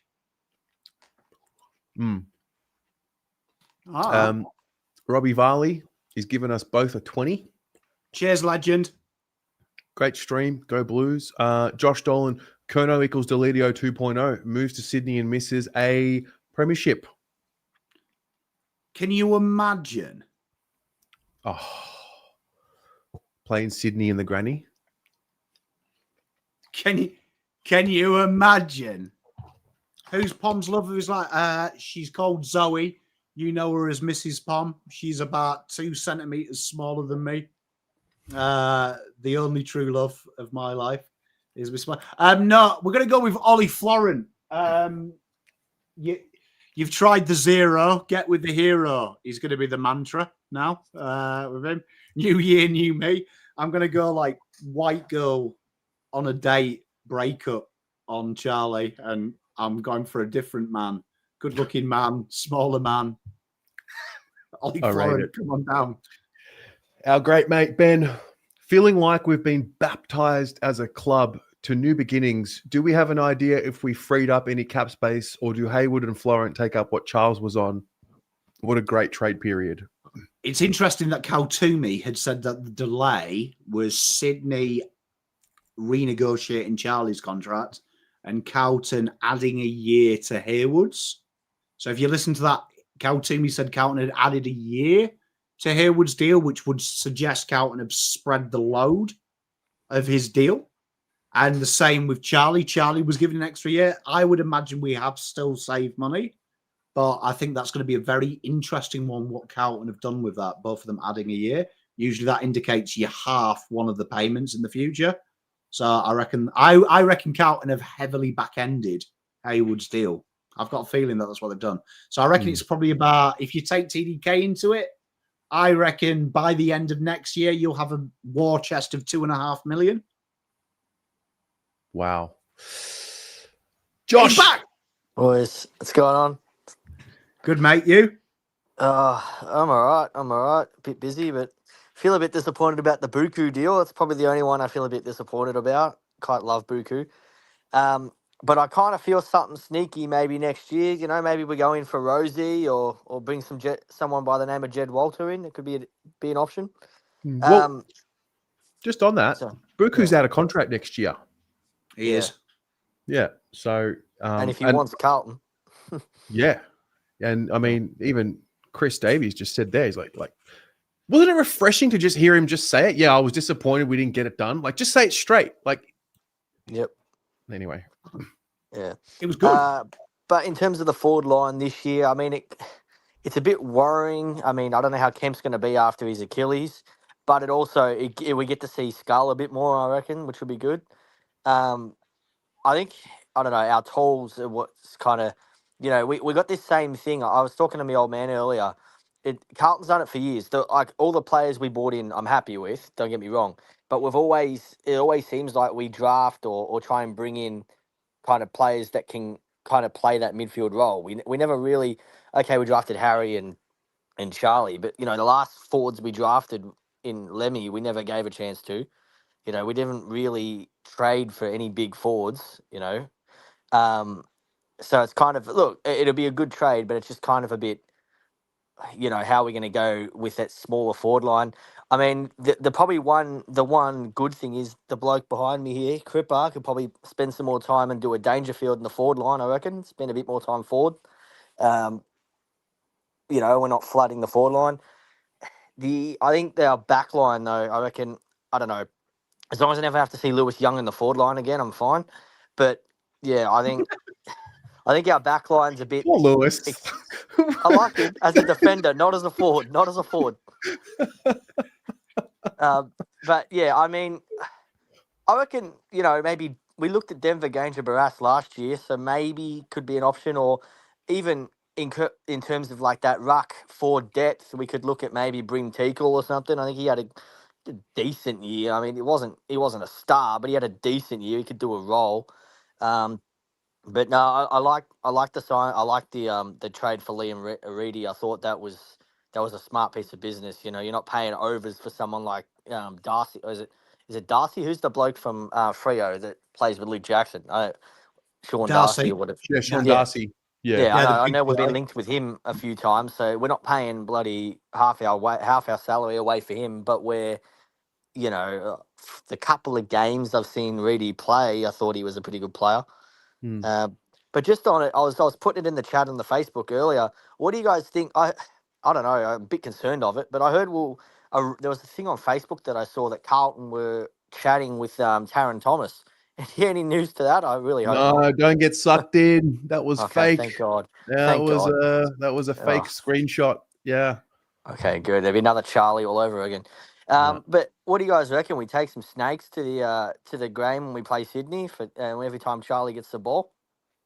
Oh, mate, I'll tell you what. I'll be going to the SCG if we play them at the SCG, and I'm going to be collecting those fucking clappers that they have in the crowd. And I'm going to be collecting them. It's clapper collection time. I mean, the thing that pisses me off about that, Charlie's been my favourite player for so long. The bloke did, 3 knee injuries in 2 years or something. Tell me what team in their right mind would have kept a player on and not delisted him? Okay, yes, he rewarded us with winning 2 Colemans. You can say that. But so many teams would have delisted him after that, I reckon. And we kept him on. And I don't know. It just annoyed me. I always thought it'd be Harry, the one that we ended up having leave, not Charlie. But I mean, props to Harry. He's the ultimate professional, and Charlie's kind of betrayed us in the background, and we got some good picks out of him. As I said, we can use those to hopefully go for someone like Butters or Jed Walter, in the future. Because the one thing I didn't like was the 2027 pick or the future pick. Isn't Tatty in 2027? Or is that 28? Because that 27 pick is kind of null. That 27 pick will be kind of useless then, I reckon. But other than that, I don't know. Be interesting. Mate. I do want to see Frankie get another. Sorry, last thing. I do want to see Frankie get another contract. I mean, after Stephen May almost killed him, he knocked a footballer into him at least. Very happy with Frankie, that's for sure. And the way he ended his season. We like the Frank love a bit of Frankie. That's because you and me were together at the game, Terry. True. He can blame us. We made him. Yeah, Pommy, mate. Josh, mate, love it. Love your work. Thanks for calling in. You, Josh. Boys, catch you later. See you, mate. Can anyone confirm if Patrick Cripps really unfollowed Charlie Curnow? Can confirm. No, because what I will say is I know 100% Patrick Cripps used to follow Charlie. So you know what? I'll do it right now. Cripps following 1149. But I saw a post earlier that Wheater-in and Walsh had unfollowed him at the same time. Okay, it's bullshit. Cripps is following Charlie Curnow. Okay. Okay. I was going to say the post I saw was Cripps wasn't. Right. So, and I was like, I know Cripps was, because when I checked my following, I had a screenshot. Patrick Cripps. It was one of the mutual followers. So I was Sammy like, okay. Walshy. I'll get to Sammy Walshy. He's following 1,292 people. And Cheers, Charlie chat saying it's fake. All right, cool. Yeah. I was going to say that would be super cool if he unfollowed him. Can you imagine? Hey, Worty, mate, game's gone. Woke nonsense. Honestly, the wokeness is ruining this game. Imagine following your ex-teammate. If you, by midnight tonight you're a Carlton player, you're still following him, get out of the club. Hey, just one more. We've got one more guest in. But before we bring him in, just something on Harry. I actually had the thought about it the other day. For so long, we've treated Harry always as the second guy. Let's be honest. He's always been that overlooked brother because the shiny brother did the shiny, flashy things. Maybe this is, time for Harry to start getting his real appreciation, and hopefully that appreciation turns into the support that he feels he needs. And, it could be the best thing for Harry Mackay here. Well, you got to remember the last time Charlie dogged him, he won a Coleman. Like, he had to hold the fort himself. And True. Maybe rightly or wrongly, we've kind of always, I know me personally, I've probably disrespected Harry by being Team Charlie. Like, now he's going to get all the love, isn't he? No one standing in the way. And the last time he had to carry the team, he won a Coleman. So Charlie can't say that, can he? No. Charlie can't say that. Charlie had Harry there to help him. At least Harry can say, well, I've done it before without you, mate. I'll do it again. Yep. Teresa throws a 5.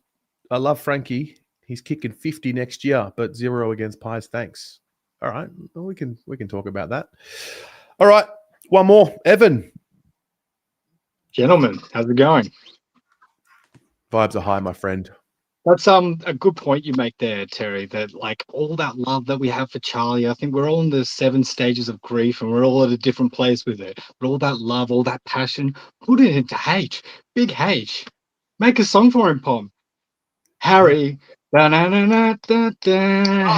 He probably has the best song, to be fair. That we sing the Harry Potter theme music.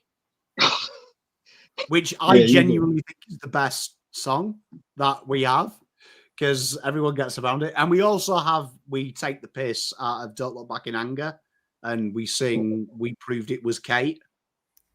Good, that's a very good one. I'll pay that. So Harry will always have that song. He'll always have that song. We've just banned. No one's going to get to Bang My Wife anymore, Evan. That's all that like, well, I'm sure Zoe would be happy about that. Yeah, I'll just take on that duty now.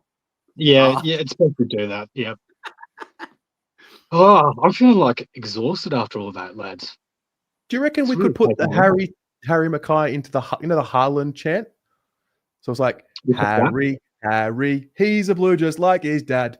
Now he's at the MCG. Ha ha ha, Harry. Yeah, work on it. We can workshop that. I was enjoying that. Sorry, I thought you'd got the whole thing. I was like, this is unbelievable. We never did get the White Stripes one going. What about No One's Better Than Harry? Ooh.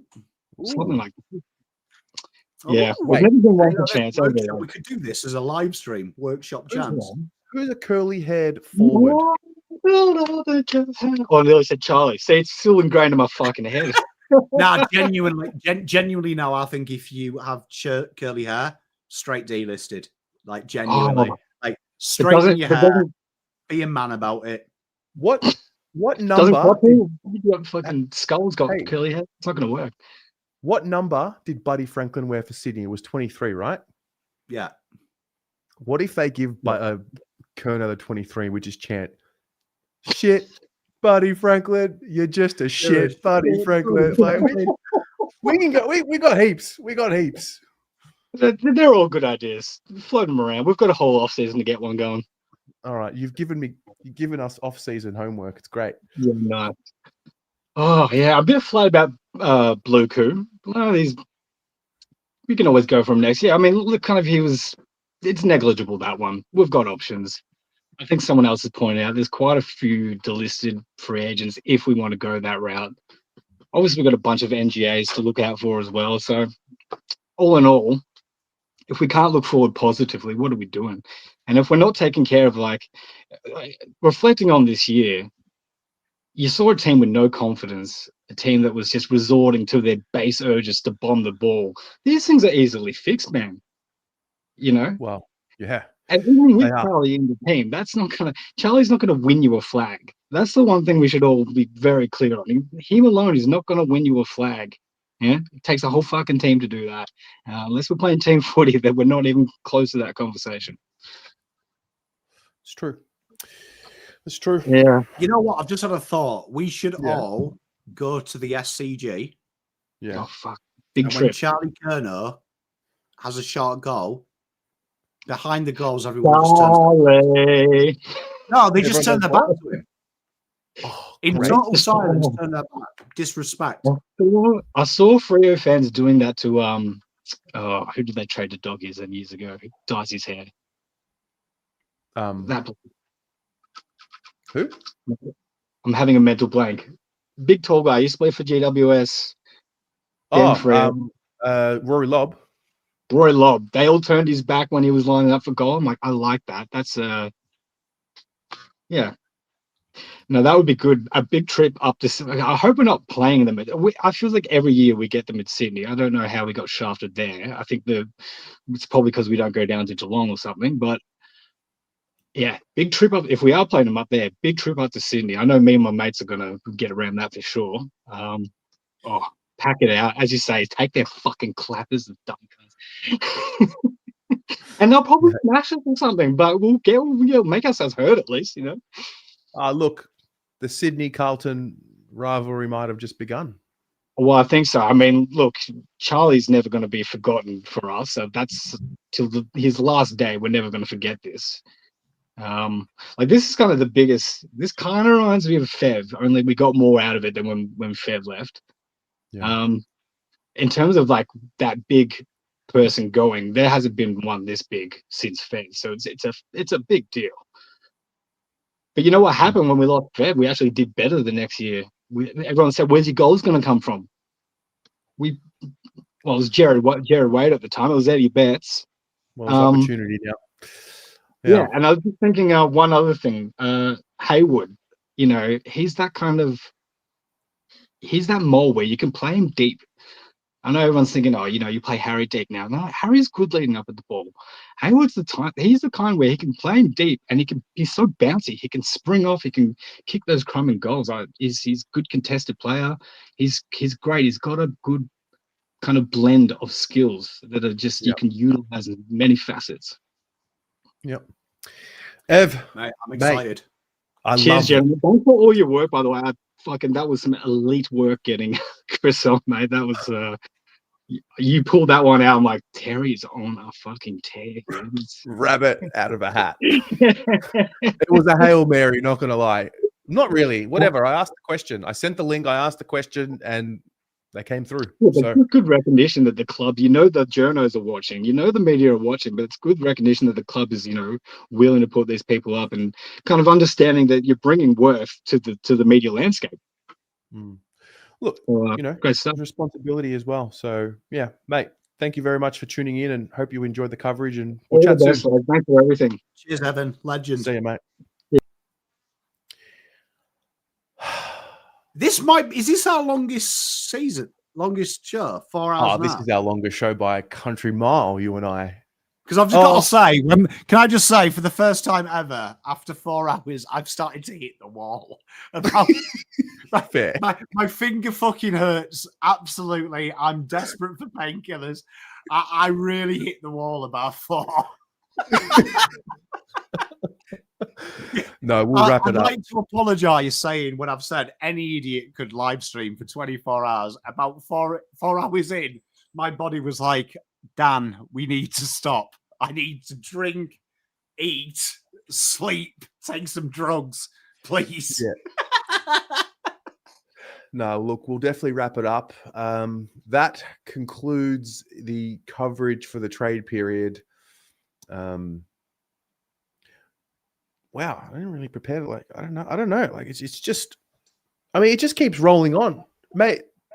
We you know, we started this show tonight reflecting on 6 years ago. I reckon maybe 50 people were watching that night or that whatever it was, and I actually think it did hit 50 because off stream we wanked. It got so high.